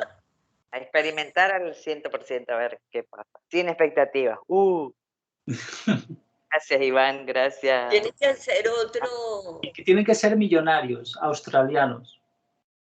Que vengan en barco a buscarnos, ¿no? Que vengan en barco a buscarnos y nos lleven. Claro. ¿Eso no sería expectativa? No. Para nada. Poquillo, ¿verdad? Un poquillo, como dicen los españoles. Un poquillo. Vale. Gracias, Iván. Entonces tú también quedas... Por... mañana también ya. Este es el mejor... Bueno, el regalo de mi cumpleaños. ¿Es tu cumpleaños? No, el 12, mañana. Ah, vale. Bueno, pues... Y yo pedí al universo que quería, bueno, no al universo, sentí que yo quería conectar. Eso del universo lo tengo de la otra corriente, pero yo sentí, le voy a decir Iván, pero digo, no, esto tampoco es así. Si yo lo atraigo por ley de atracción, me gustaría comenzar con un encuentro y ya estoy. Fantástico. Pues y mañana mejor también, a ver si Claudia dice, aunque estamos un poco cada vez más, demasiadas palabras, ¿no? Y tenemos que hacer muchos de las cosas que hemos visto a María Magdalena en la anterior, que hemos hecho solo media hora, luego lo verás, Ana C, que hay que hacer más cosas corporales y perder más el miedo y todas esas cosas. No sé lo que vamos a hacer, pero este taller hay que completarlo, quizá mañana mismo, y si puede Claudia, pues podemos quedar también por la mañana, pero porque tú, Ana Pilar, sí podías, y a lo mejor Ana C también. Tempranito. Ana Pilar. Sí, yo mañana es viernes a partir de las 9 de la mañana. Vale, bueno, pues ahí nos despedimos entonces del amado público y feliz Navidad, próspero año nuevo. Felicidad.